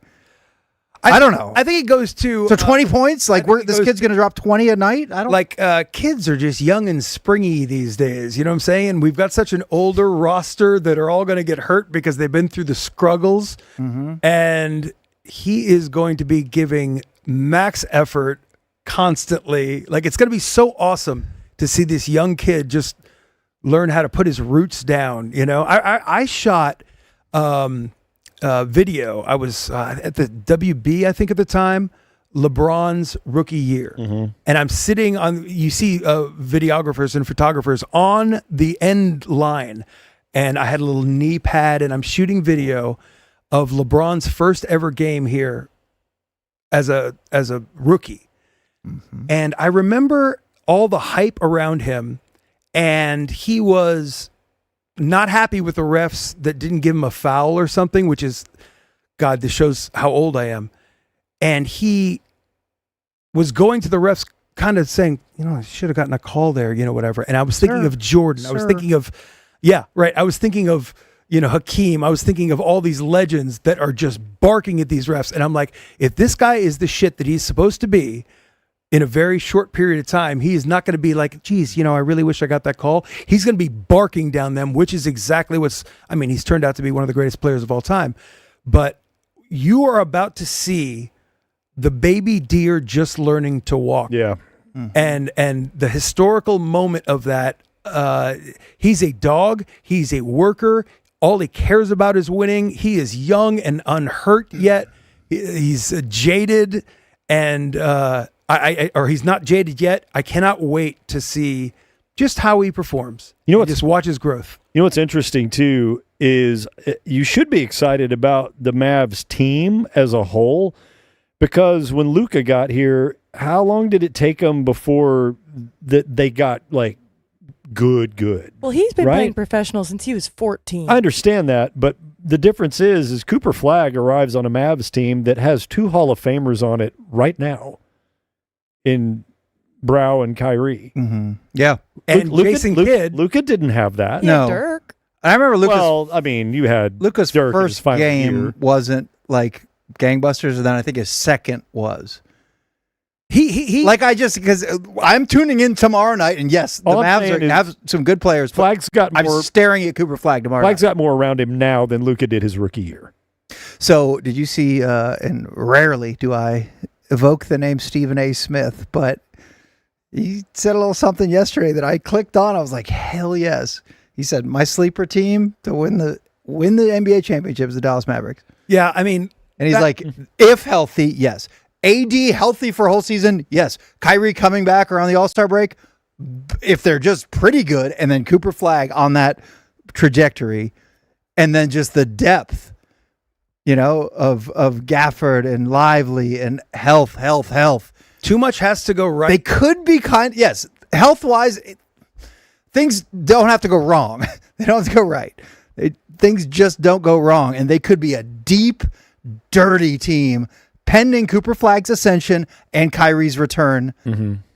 They could scare some people. I'm trying not to think about it in those terms, but I will say that he is exceptional. And we are very lucky in this town that lightning bolt hit for a lot of political reasons, for a lot of like fan feeling reasons. But for the actual basketball reasons, this guy, the fact that he can frickin' play point, which he shouldn't probably be doing, but under the circumstances, maybe think about Magic Johnson when he was a rookie, played all 5 positions on his way to a championship his rookie year. I'm not saying that's what's going to happen, but his incredible skill set, Magic Johnson's, might have been forced a little bit by injuries to where he had to play all these things with Kareem on that Lakers roster. The fact that Kyrie is gone right now is forcing him to learn something that he wouldn't be even asked to learn if it wasn't the situation. And I'm psyched. Yeah. Do you think if you asked Cooper Flagg how old Magic Johnson was and said, younger or older than Ferdinand Magellan, he would know? I don't even understand your He doesn't question. know who Ferdinand Magellan is. You don't know who Ferdinand Magellan is? I do, but I don't understand the age. Magic Johnson to Cooper Flagg sounds like the oldest person that he could right. even imagine. Yeah. Like that is a name I've heard, but I don't know what that is. He knows Magic Johnson. He knows him. He thinks he's 100 years old. Well, with AIDS And too? we're glad he's alive. Right. And he is It's the same alive. way I thought Judge was dead. Aaron Judge? Yeah, I thought he was like Babe Ruth era. Really? Him and 2 Foot Jones. Him and Ken Griffey Jr. The other and thing. Ken. Speaking of stomping ass, guess who got it done this week? Us. Those dumb zone idiots. Comeback kids picked up 6 games. Yep. Those bastards. We were down 11 games. All right, here we go. Dum-dums try to take a little break. Don't take a break on us. We storm back. We're only down 5. Right in the kill zone. I think they're letting up. They don't understand the flood that's coming. We're like a tsunami, the Cirque show, in picks. It's sort of paired up for now. And again, I don't know that any of this is going to continue. Me and Jake are at war. Dan and Danny are in the midfield. You know, I don't want to say this 100%. And then these two dum-dums are down there slapping each other in the balls. This might be the last week. This might be the last week you see me at the bottom. Okay. I'm just saying. I'm hot. The reason You were 5-5 this week.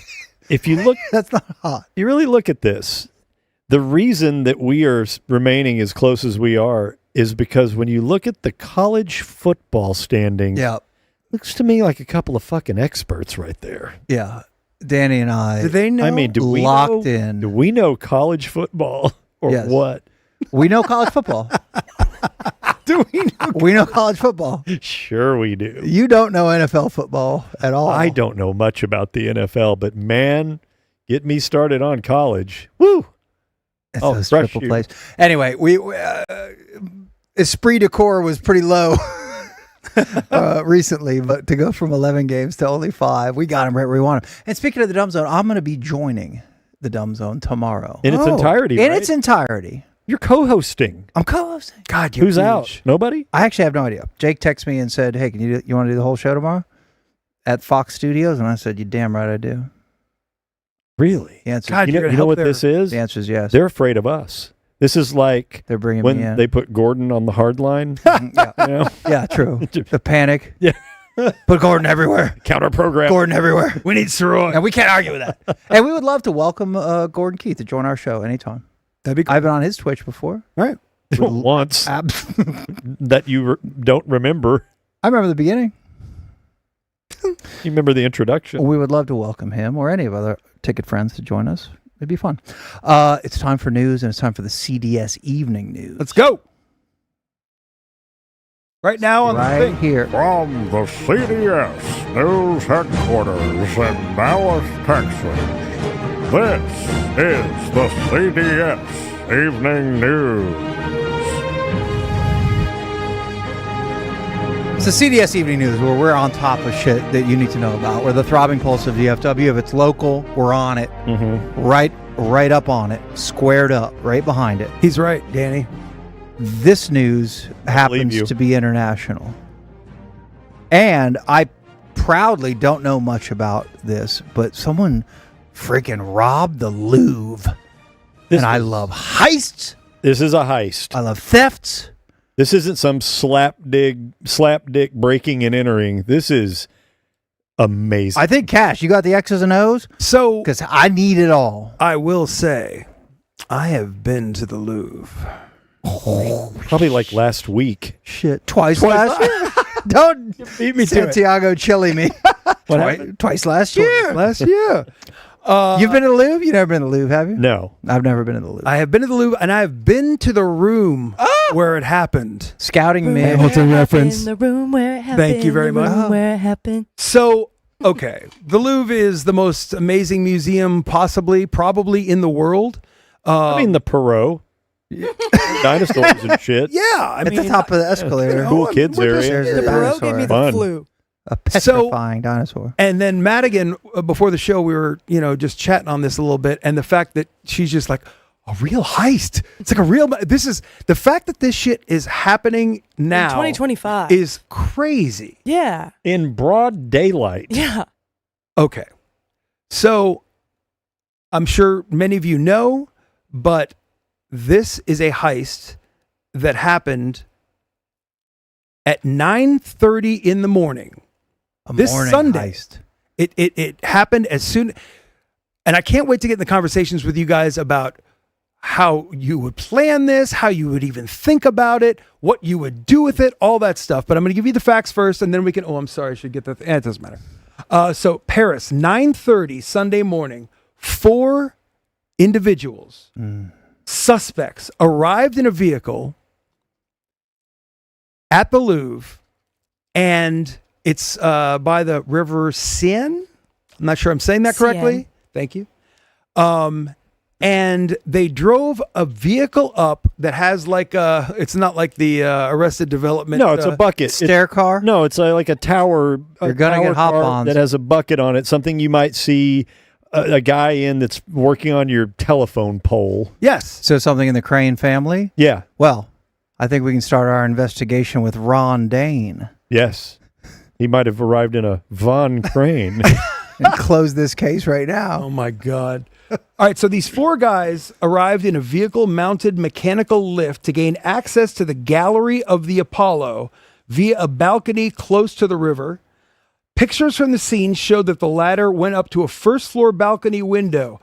I'm going to get to that window here in a second later in the story, but the point is the truck had an extended ladder and then go right up to the first floor. There's a little balcony there, and what I'm really fascinated by is, think about this, right?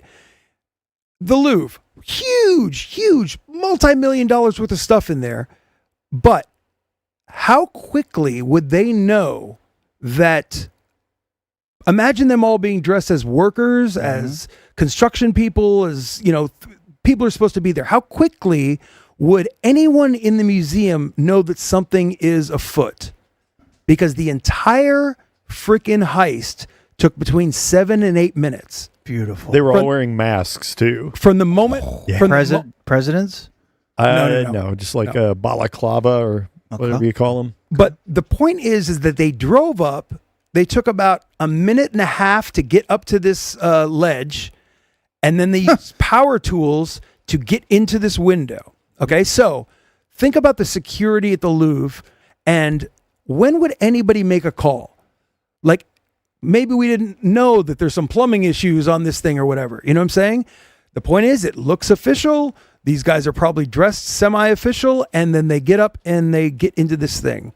2 people go up to the ledge, and there's a window. They've got power tools to crack into the window. It's at 9:30. The museum has just opened up, and they use scare tactics. They bust in, and then the security guards that are in the Louvre, they're trained to basically, I think, just run and make sure that nobody's going to get hurt. But in 4 minutes, they ransacked 3 rooms, but they did not. It was professional. They knew what they were taking. They knew exactly what they were doing. 2 of the thieves cut through the window with power tools, threatened the guards. They evacuated. They cut through the glass display containing the jewels. I'll get to what the jewels are here in a second. One of the 3 rooms, this is where things get weird. One of the 3 rooms that they entered, the CCTV was not working. Oh, they put it on a loop. Was not working. The French police say that the thieves That's were what I always inside for 4 minutes, and they made their escape on 2 scooters waiting outside at 9:38. So they got to the building at 9:30. They're gone at 9:38. On fucking motorcycles. They, yeah, on scooters. On scooters. Oh, like Cash's Cash Vespa. with his Union Jack helmet. Kit. Frickin' thief. Honk, honk, honk, honk. They tried to set fire to the truck the way that during the Bin Laden raid, They blow up the helicopter. the helicopter. Torch the boat. But- Take the island. Somebody came up and stopped them from burning that. They were stopped. The masked robbers entered calmly, and they smashed display cases containing. Ah, with their hands. Evidently, they were experienced and well prepared. Fists and feet. And An then official. jewels. This is where it gets weird. An official told the BBC that the gallery's localized alarm system was recently broken, and they've got to wait for the investigation in order to know if the alarm was deactivated. Like, Of course it was. Inside work. Yeah. They got into the security These guys hub. did their homework, man. No, yes. the alarms and security for the entire Louvre was not hurt, but to that room and that entrance, I don't know. Things were just broke. That window entrance or the actual glass encasement? the security to that room, the Apollo. What did I call it? The Apollo. Yeah, the Circuit of the Americas, whatever. The theory is that the robbers were under orders from a criminal organization. So I'm going to talk about what jewels were stolen, and then I want to get into a discussion is what the hell how do you decide and what do you do with it? 8 items were stolen. A tiara and brooch belonging to Empress Eugene, wife of Napoleon. An emerald necklace and a pair of emerald earrings from the Empress Marie-Louise. What a bitch. A tiara, necklace, and single earring from the sapphire set that belonged to Queen Marie Anne and Queen That's Anne. Hortense. I don't know. And a brooch. Between them, these pieces are adorned with thousands of diamonds and other precious gemstones. What do you think the entire hall, I think you said you know. I do know. I don't know. The entire hall, what do you think it was worth just in Jewel. gold, Just jewels, straight up jewel. whatever? 9.31 million And this gets to pounds. how much do you how much is the theft worth in order for you to even try this? Probably less than that. I don't know. What? Tell me. $102 million. Yeah. Eek! $102 million. And that is just Not even like who used to own this shit. not even that it was a crown, not The even that value of the stones themselves is $102 million, but the history and the culture that they're That's not attached factored into this is price. priceless. All right, so Yeah. let's talk about that. Because Right you now. can't resell Yeah. the Napoleon Queen brooch, Anal's brooch. Queen Anus's brooch. You can't just sell that because Interpol's going to have markers everywhere for that thing. So their fear is, from what I understand, is the dismantling of these stones and selling them on the black market. Yep. And So we're going to get rather into than the whole piece. we're going to get into some history of some other things that have been stolen, including things from the Louvre. But the point is we're terrible thieves, or we have historical. Well, I don't even know what. The point is that yeah, I would think that these things are worth. If it's $102 million, it's probably worth $400 million. As I have the crown, I have the whatever, Right. and they don't. You might give get a that from a shit. collector or something. Right. Yeah. But then again, who buys that? And how would you even, how many rich assholes are there in the world that they're like, okay, I want to keep that crown as it is. And then who do you show it to and what the point is of Do you it? think they had that lined up? No, I would. because the cops, everybody there is like, no, we're in a race right now to try to get this thing figured out because they're going to melt it. They're going to Dismantle. They're going Smelt to it. dismantle it. They're going to recut the jewels, all the stuff that cuts them from being busted. All of that stuff is going to happen right now and is happening right now. Did you see that? How many did you say were stolen? 8? Eight were stolen. There was a Actually, ninth 9 piece. were stolen. They dropped a crown as they were making their The getaway. most expensive one, and too. it was recovered. Okay. Yeah. But it's damaged. A bystander saw it, or Like they literally dropped it Yeah. in their run somewhere. In their haste. for a hasty exit. He's ever making it. You see? I love it. I love the these quote- guys. The quote is that the thieves are not going to keep them intact. They're going to break them up, melt them down to the valuable material, and recut the valuable stones and hide the evidence of their crime. Think of all the Cirque hoodies they can buy. Yes. Doesn't. All of them. Is that the way to spend that money? Yes. I don't know. Up in value. Okay. So think about it. Melt that down. There you go. Okay. Are you guys aware of other thefts that have happened at the Louvre? Absolutely. Your favorite theft at the Louvre, Mike? I believe Boy with Apple, the painting, was stolen from the Louvre. Well, that is a piece of art. I don't think it's there, but excellent guess. Thank you. Did you know that the Mona Lisa was stolen Yes. from the Louvre? We do. Mike, all your thoughts about that? Danny loves this theft, so I'm going to let It's him. probably my second favorite theft now that this one happened. Mhm. Yeah. Mona Lisa, a little overrated. Oh, And tiny. Well, about the size Yeah, of an iPad. it's small. Right. so Someone jacked the Mona Lisa? Vincenzo Perugia, he previously worked at the museum in 1911. And by the way, at this time, the Mona Lisa was not thought of No. the way that it is now. This actually helped it get to where it is. This Vincenzo, whatever, it's an Italian painting. And he was pissed off that this thing is in France. Mm-hmm. So he wanted to steal it to bring it back to Italy. Homeland. So Excuse me. check this out. In 1911, he hid overnight in a closet and walked into the museum the next day when it was closed. He took the painting straight off the wall, hid it under his smock. Yeah. What is a smock? Like a We cape? know. Yeah, it's a front cape. The theft made the painting famous, and it was only discovered missing over 24 hours later when a visitor inquired, "Where's that painting?" Where's that? the one with the lady? The chick with the smile. Is she smiling? I don't know. It's so nice. So why is it not here? The tiny one. I like it, that one, the iPad size. So he was caught. He was caught trying to sell it in Florence 2 years later, and he was sentenced to a prison term. But that goes to, you steal something like that, and I don't know if you cut up the Mona Lisa and put it into sports cards. I don't. Yeah. I don't know how you Sell do it to Panini. It doesn't work that way. But they found it. God It's back damn in the it. Louvre, and there you go. But the one that I'm fascinated about, the best sports card. it's got a tooth. Numbered. It's got a tooth. The 25. In those hair and this. Graded at the PSA. Tune in to Or- Collectible Network. Sell it to Heritage. Or BGS. Making you great the deal. In 1976, okay? Oh, yeah, I remember this one. What was stolen, Mike? Shut up. No, go. Yeah, you got it. 3 burglars climbed up on a scaffolding Yeah, up they went. Burgers. the same window that this thing happened. Weak spot. So in 1976, Yes. something I'm about to tell you about was effing stolen from the same room. They hadn't, worked up the safety any better. since then. Fortified. And this is so effing cool. They smashed the window, same window.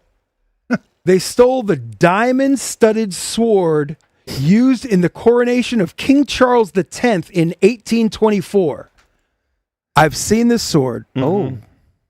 Diamond-crusted hilt, kick-ass sword, whatever. Engraved, I bet, too. The case remains unsolved. The sword was never found. Oh, this is us. This is what we need to do. Okay. We got to find this thing. Back to Yeah. you, Mike. Well, yeah, we got to find We're not this going to thing. find it. The point is Just think of the bucks this thing's worth. You said it was stolen from the Louvre? Diamonds everywhere?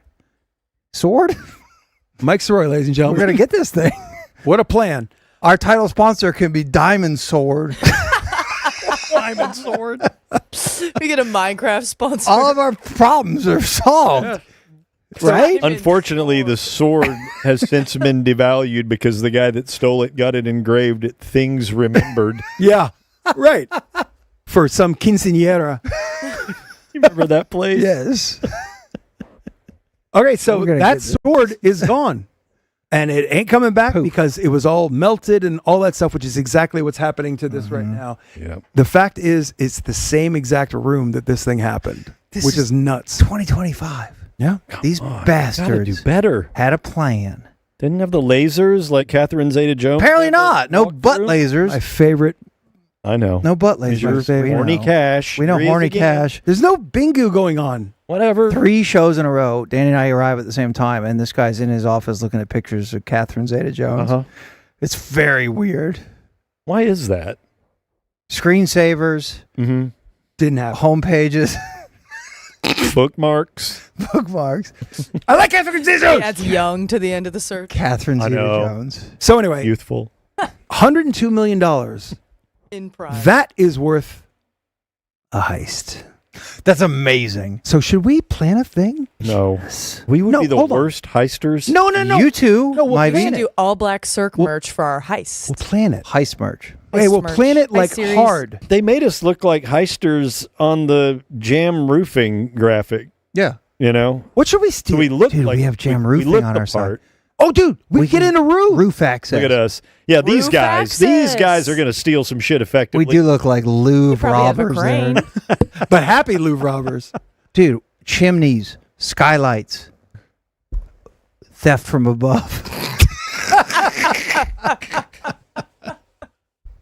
Where they're not thinking about it. How could you- Daisy? What if we just like broke into Jerry World and stole the art? Okay, let's That think one of we could something do. mild. Let's break into Jerry World and install a curtain. Let's think of something mild to steal, like this is Bottle Rocket. Remember they robbed one of the guys' mom's house is their first robbery. Okay, let's do Just to like get excited, get the heartbeat up, get the heart rate. All right. Do you They think, stole, yeah. do you think that What's his name's mom's jewels? do you think that Dan McDowell? Okay. That'd be Dude, easy. we get into his house Okay, all the freaking yes. time. Like I don't know what they got there. I think I know the code to get in his garage door. Okay, so what I'm saying is This we could, is good. yeah, so we could We can steal. We Okay. can rob. something minor, something Okay, we'll little. go up to they the, wouldn't notice. A trinket. up to the Let's steal all their dragon Let's den. steal all their cameras so they just have to Yes. do audio only. They can't do any podcast. no, No, but they'll promo notice that. clips. They'll notice that. We have to steal something that they don't notice to Look- make sure that our plan works. Look for a hard drive or like a USB. Something with secrets. Something off on the it. walls. Could we rob the dragon den? Yes, because if you know the code of the garage, we can boop, boop, boop, sneak right in there. All right, I'm saying this live. And what's going to happen? Those two little poodles are going to attack it? Yeah, no. Bodie and You think Dan's got a gun? no No. You know what? What His was that? wife will make us sandwiches. We have a Yeah. golden gun. delicious. That last time we were there, watching Cowboys game or whatever. Mhm. Remember that Browns helmet that was signed by somebody? Oh, yeah. Mhm. I promise you, I'm stealing that fucking thing. Let's I'm make stealing it. I'm let's stealing make it. I'm stealing it right in front of all of them too. They won't even know. Oh, you're gonna like next time they invite you there, you're Yes. just gonna take it. Mm. Yeah, they're gonna I invite don't know me if in. that counts. It's not really a heist. That's not a heist. That's Oh. that's You just need we to need to- wear a shawl or whatever. A smock. A smock. Yeah. I'll put it under my Hide the smock. helmet. I don't under wanna- your smock. we don't want to break into Jake's house because he'll just be awake Yeah. Oh, shit. always working on something. sober as hell, ready to beat your playing ass. piano at 4 a.m. Pitching. I'm working. Yeah, pitching. Pitching. I've been working on this. Okay, interested and in. I just think we should have a little operation. We'll talk about it. Map it out. Yeah. Have some scooters. Chat has a good idea. Just And- go in there and rearrange everything. Don't steal anything, Okay. but move everything around. I did have a friend of mine. What are you? What are you doing out there? I had a friend. Did you take your shoes Did off? you take your shoes off? I had a friend of mine that was very ADD. I don't know what the proper term is, but I would go to his house and like watch football, Mm-hmm. and I would like take paintings and just hang them upside down and wait for him to notice. That reminds me. I would just move a couple Yeah. things. Oh my God. That And- reminds me of a prank that Corby and I pulled on Fernando. You remember this one? No. So Fernando, producer of the Musers, or former producer of the Musers, used to have pictures of his family, and we would take a digital photo of the pictures of his family and go in, and I can't remember what software it was back then, but we would stretch his kids' faces and his wife's face. So Fernando looked normal, but his kids all just had like, they looked real messed up, man. And the wife's like had like a droopy eye and like a nose that's over here. God. And then we'd print them off in color and put them over the actual photo. So we had like 3 or 4 photos. We fucked with all of them and just replaced. And I think they were there for like a week. And then one day he started. I mean, how often do you look at a picture that's been on your desk for 25 years? Right. Never. Did he say anything, or you never got audio, right? No, one day Corby came into work and all gone. they were all normal, and all of the ones that we had put in there were crumbled up and thrown on and put on Corby's desk on his side. Oh, really? Yeah, like I caught you. I got like you. after a month. I got you, Cobra. Yeah, Silky does. but they look so funny. Silky texts in, take one battery out of each remote. Okay. Someone said throw a bag of ice through the window, then Well- it'll slowly melt. We What? don't want to break a window, though. Yeah, we don't wanna actually- Well, no, cause you any when real- you're in the house, open a window. When you leave, Okay. toss a bag of ice in there and then just go home. Or you could just like take a shit on their TV. Yeah. What the This fuck, is more dude? of a gentle What? crime. All right, we'll work on it. I like it, though. I'm glad that nobody's listening to us workshop this. Yeah. Very few people are. Right. Yeah.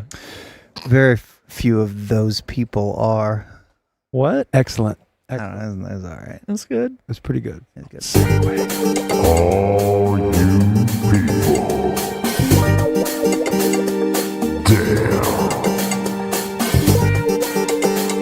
You motherfucking people. Heist! Your favorite robbers in action. Heist! I can drive the getaway car. We'll take the Porsche. We do need a team. Explosive, demolition, driver, Yeah. knives. It's you people. It's where you guys eat free queso. I don't know. At your local taco joint. You just say Cirque, and they give you free queso. Beat that. You can't, even if you had a stick. You people ask questions, we answer them. What's on your mind, guys? Shit. Danny, why are you acting like you don't know Big Brother? It's your favorite show. Do you not remember? What can you share about the math? I'm sorry, what? I don't know what the math is. I was going I to don't delete that either. one, The but I math. had no clue. What's the I math? figured you might Somebody know. said that the British people call it the math. Like I'm doing the math. They say the maths. Okay. Yeah, the I math. think that's Yeah. what that was. Oh. Well, let's move on. I love Reddit, and the Cirque Reddit in particular. Where else can I find the name of all the Cabin in the Woods cast in 5 minutes and get 5,000 views on a post about chips and zesty queso? This is my you people question. Does Reddit traffic help all of you? And if so, how? Is it just exposure, or is it community? Is it more than that? What do you think? Oh, that's a good question. I have zero idea. I just like Reddit I think across it's the board community, yeah. on just shit that I like. I like people Radiohead, sharing. Reddit, and Yeah. bands and shit. And it's just people sharing like cool memes or deep cuts of something, whatever. Yeah, or like really honest, super honest critique. Yeah. Yeah. I think They Reddit's don't a hold good- back. Yeah. And I like that. I like that too. What's the first thing? Oh yeah, there was somebody asked what movie I was mentioning, The Cabin in the Woods, and the guy watched it and said it was good. Mm-hmm. It was going to be our Halloween movie, but no one ever watched it, and I just figured I'd Halloween lay hasn't off. I've happened already yet. seen it. I will watch it. I promise. I'll watch it sometime this weekend, and You we should. can review it for Halloween Next week. Thursday is our Halloween Yes. spectacular. That's Yeah. right. Mhm. The We have it done by then. NFL Halloween spectacular. I have my costume planned. All right, this is going to I be need to think about costumes this. that we don't have figured out next Thursday. Surprise costumes. And we'll review our Halloween movie of the year, The Cabin in the Woods. Okay. It's on Hulu and Peacock. Are you sure it's on Hulu? It is on, well, I checked Just Watch. Okay. That's the app that tells me where things are. I'm pretty But sure it's- it's on Hulu. So if you Yeah. subscribe, you can watch it for free. Yes. The Cabin in the Woods. All right. Don't do the voice. Next Thursday. I'm gonna add it right now, bro. Okay, bro. Bro. Next question is asking what they can do as a YouTube fan to get y'all help with your numbers. I can answer this one. Like, subscribe, comment, turn your post notifications on so you know when we're live, and copy the link to these videos and share them with your friends. That gets us stuff too. There you go. So that's all that you can do. Do that. I want to get a Cirque sticker so y'all can sponsor my next race. Can we get some? I want a marble race instruction sticker as well. Maybe a water feature sticker. I love that idea. E6 Sportswear has, I think they have a little sticker pack, maybe. I don't know if it's up there or not. We've talked about it a lot with them, but we also don't want to like beat you guys down with please buy this, do this, do this. This shit's free, and we have cool T-shirts that are numbered and gone, and then hoodies and hats. That's all we're throwing out there right now. I don't know if he has koozies, I think, and like a sticker package, maybe. But we are going to do some shit for Christmas. I know that. I got some plans. A Cirque fun pack for you to get your lover for Christmas. Nothing- Maybe even an ornament. Nothing says I love you like Cirque. Yeah, exactly. Circumvent. I want that. Circumvent. Okay. Yeah. All right, this last one I got for you is a talkback. Oh, shit. Hello, this message is for Richard or Michael Soroy. This is Marjorie calling from Presbyterian Village North, the PVN, with just a quick update on your mother, Ms. Vida. So we're getting ready for our annual fall festival next week. I have caramel apples and a costume contest, a little haunted hallway, all that fun stuff. Now, Ms. Vida was very eager to help plan, but I do regret to inform you that we had to politely decline her idea for a sexy seniors costume parade. Apparently, she had sketches for something she called Ghouls Gone Wild. She also volunteered to run the Bombing for Apples booth, but her version apparently involved boxed wine and dentures. So, unfortunately, that's going to be a no. Now, during craft hour, the residents have been making bracelets, doing little watercolor paintings, and even making some T-shirts. In fact, your mama made one that says, "I'm a bitch for the Twitch switch." And she wears it proudly every Tuesday and Thursday night, almost like it's formal wear. Some of the men in memory care have started calling those evenings Vita nights. Anyway, she's in good spirits. Festive ones, I guess you could say. We'll keep her from scaring the trick-or-treaters or trying to turn the cakewalk into a wet T-shirt contest. Y'all have a blessed day. Bye now. Have a blessed day. Have a Thank blessed you day, very everybody. much. Sounds like wild times up there since Vida moved. She's running great shit. time. She's running shit at PVN. God. And if you have a family member at PVN, we appreciate the updates. And if you want to have them hang out with Vida, she's right there. She's in the Oaks, chilling. I was there today. We walked past the lake and got a Diet Coke from the Sundry Room today. Did you interrupt her running a numbers game? No, right, throwing dice.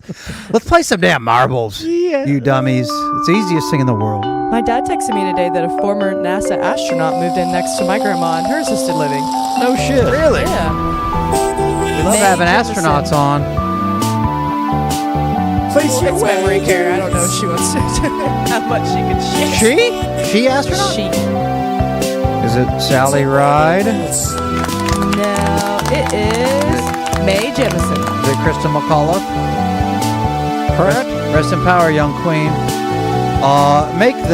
Don't be a bitch, make the Twitch switch. And hit exclamation point play. It's the easiest thing you've ever done in your whole life. 5 keystrokes, 6 if you count the shift. Exclamation point PLAY. And you're going to have a marble in the Grand Prix. This is when you can achieve. Yeah. Like you've been a passive viewer. Chatting maybe and hanging out, which is awesome. Splash-tastic! I'm about to look at chat. Gerg's Splashtastic Who's Sea Gerg? Adventure. We've done Gerg's Splashtastic Sea Adventure. There's 4 We're running out. rows they can choose from yes, here. yes. They can pick the shark, the squid. Octopi. Yeah.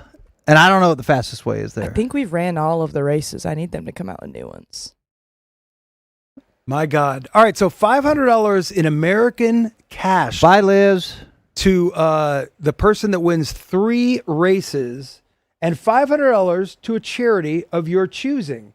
Coco Gorilla has already won twice in this version of the marble race, and so we must stop Coco Gorilla at all costs. Yeah, if Coco Gorilla wins, we reset, we start this thing over, and anyone who has a win, it don't mean shit. So stop Coco Gorilla, no matter what you do. Bonk Exclamation point Coco sad does not help Texas American. Oh, theirs Bonk isn't him. a cooler. Exclamation point make out with Danny. That's Doesn't mean cool. anything. Q4. Danny's going to have a better Q4 than he did Q3. We're off to a roaring start. Have you made out recently? No. Nothing like having car accident brain damage to screw up your necking plan. Yeah, but that's sort of the mortality, that kind of thing reminds you. Or maybe like a pity tonguing. We'll take Like they feel sorry for me. We'll take that in Q4, Danny. Yeah, absolutely. But in you, like you faced the demon, and now I'm still alive. That's right. And it's Q4, motherfucker. Right. Let's I'm gonna shove that tongue in my mouth.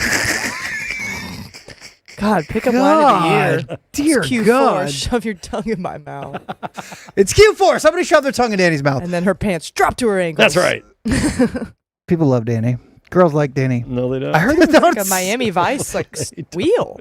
I heard there's a very successful golfer that went away for a while that had a car wreck with a woman and then almost immediately had sex with her afterward. Is this Tom Lehman? Are you trying to make me horny again? It's not Tom Lehman. I'm not horny cash. That's all the information I'm willing to give at this point. Like this just happened? No, several years ago. It's not Tiger Woods? Is that what? They both got so much brain damage. I'm going to now, say something right in the now. grass. You can't guess. I'm going to give you information that'll give you the answer, and those that might know would. Okay. It is someone that disappeared for a good long time. Oh, yeah. Okay. Oh, I already know. All right, there you go. We'd like to wish you all the very best of luck. Exclamation point Q4 doesn't do anything. Exclamation point play gets you a marble in this very race. We have a bunch of athletes lined up. They're all getting wet. They're sitting at the top of the water slide, but they're hanging on to this 2 silver bars. Get wet. AC in Dallas is ready to rumble. Drop tunes. Like, look at that perfect. Was that a horseshoe Hey. crab? Oh, no, they're in a spaceship. Oh, they got their own, Let me show y'all some of my favorites. Spaceship. their own enterprise. One back here is in a cooler.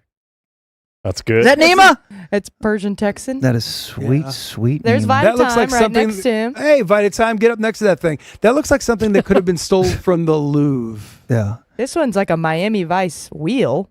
That's Don Johnson. badass. That's Don Johnson. If Don That is an Johnson was F- a tire. That's an F1 wheel.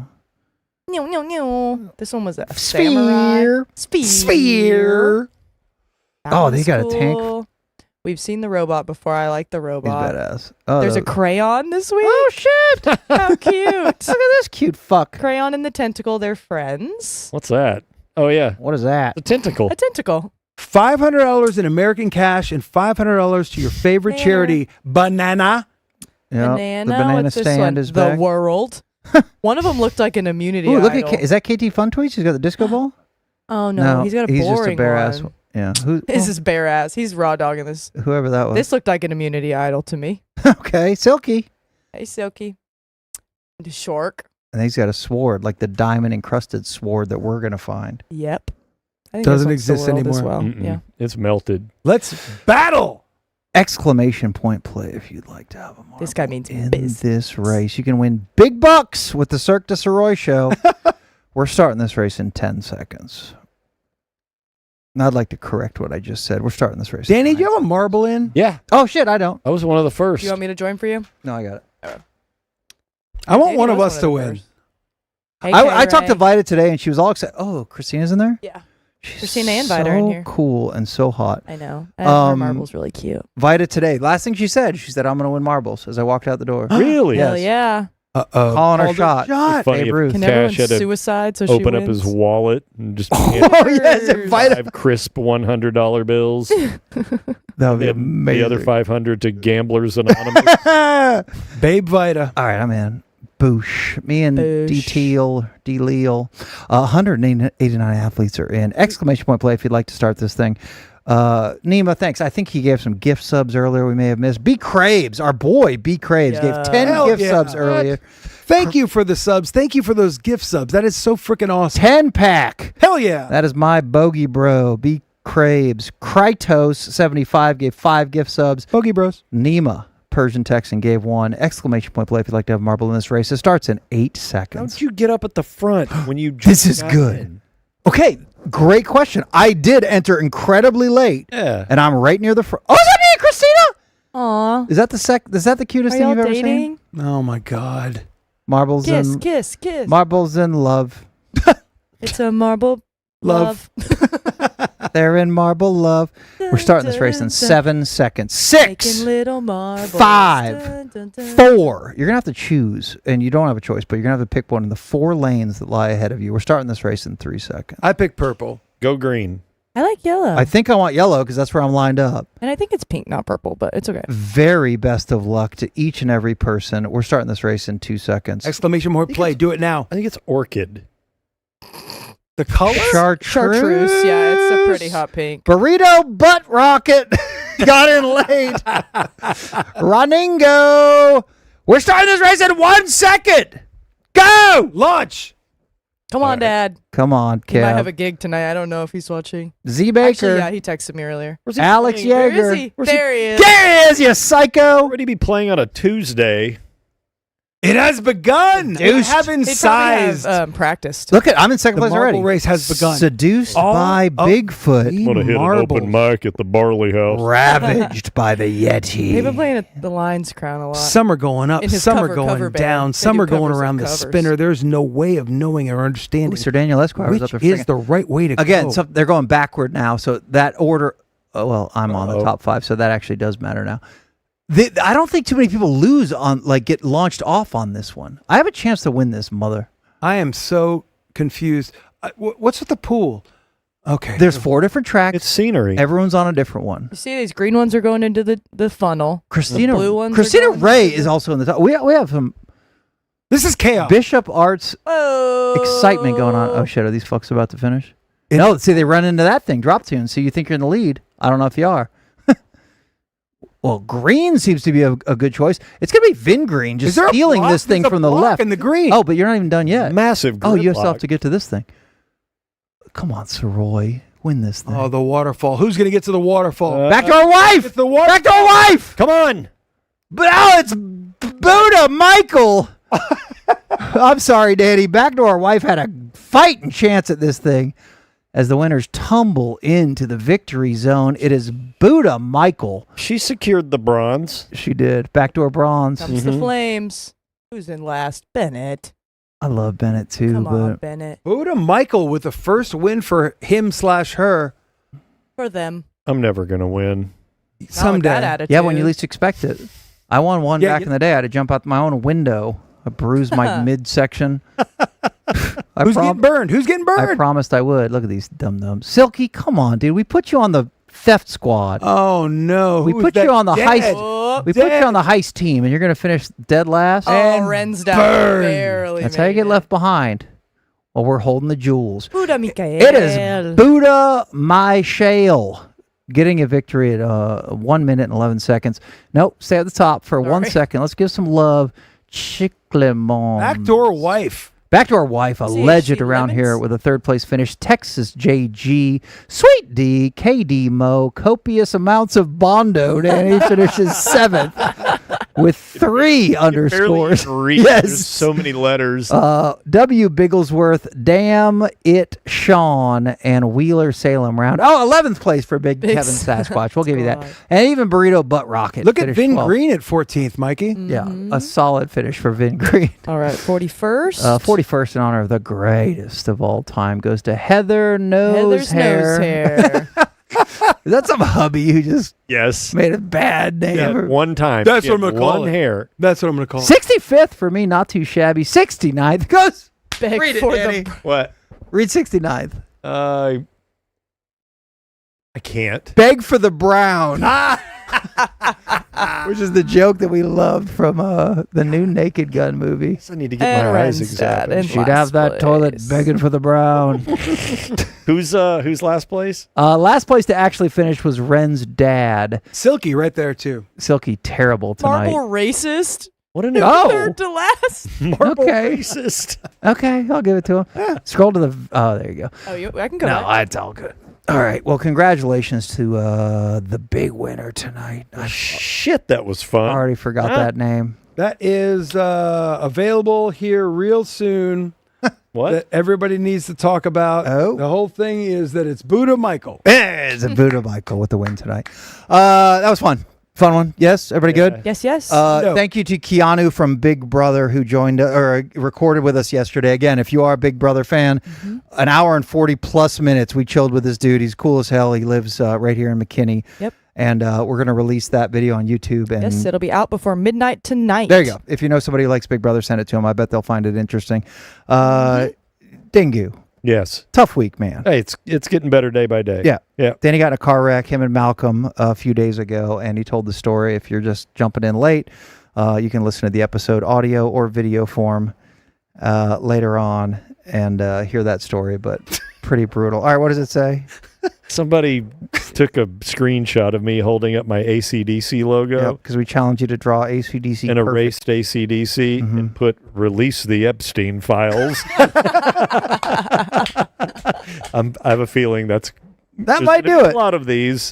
That- that's going to be That might do it. That's the straw. Fuck it. Let's do it. We don't need to The swear. straw. We don't need to swear in that special election lady. This photo. Dingu's on the case. Yeah. All right. Thanks, everybody, for hanging with us tonight. Thank Thanks, you, Terry, for helping out. Madigan, you're always the best. And ya. appreciate everybody watching. We will be back on Thursday night. Make out hard. Stay out of the left lane. And please just don't damn litter. Cash. Don't take any shit from anybody. Do this. Okay, Q4. Do this. You start with making out, please.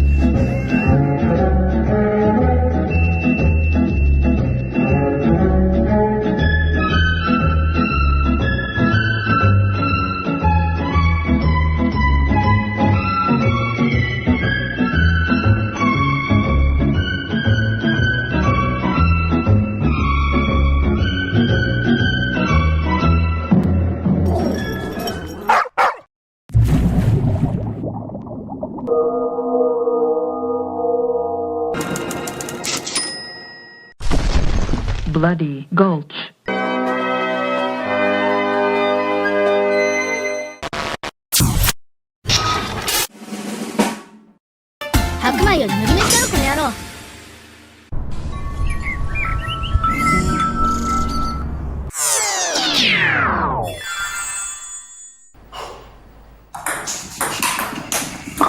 Baseball.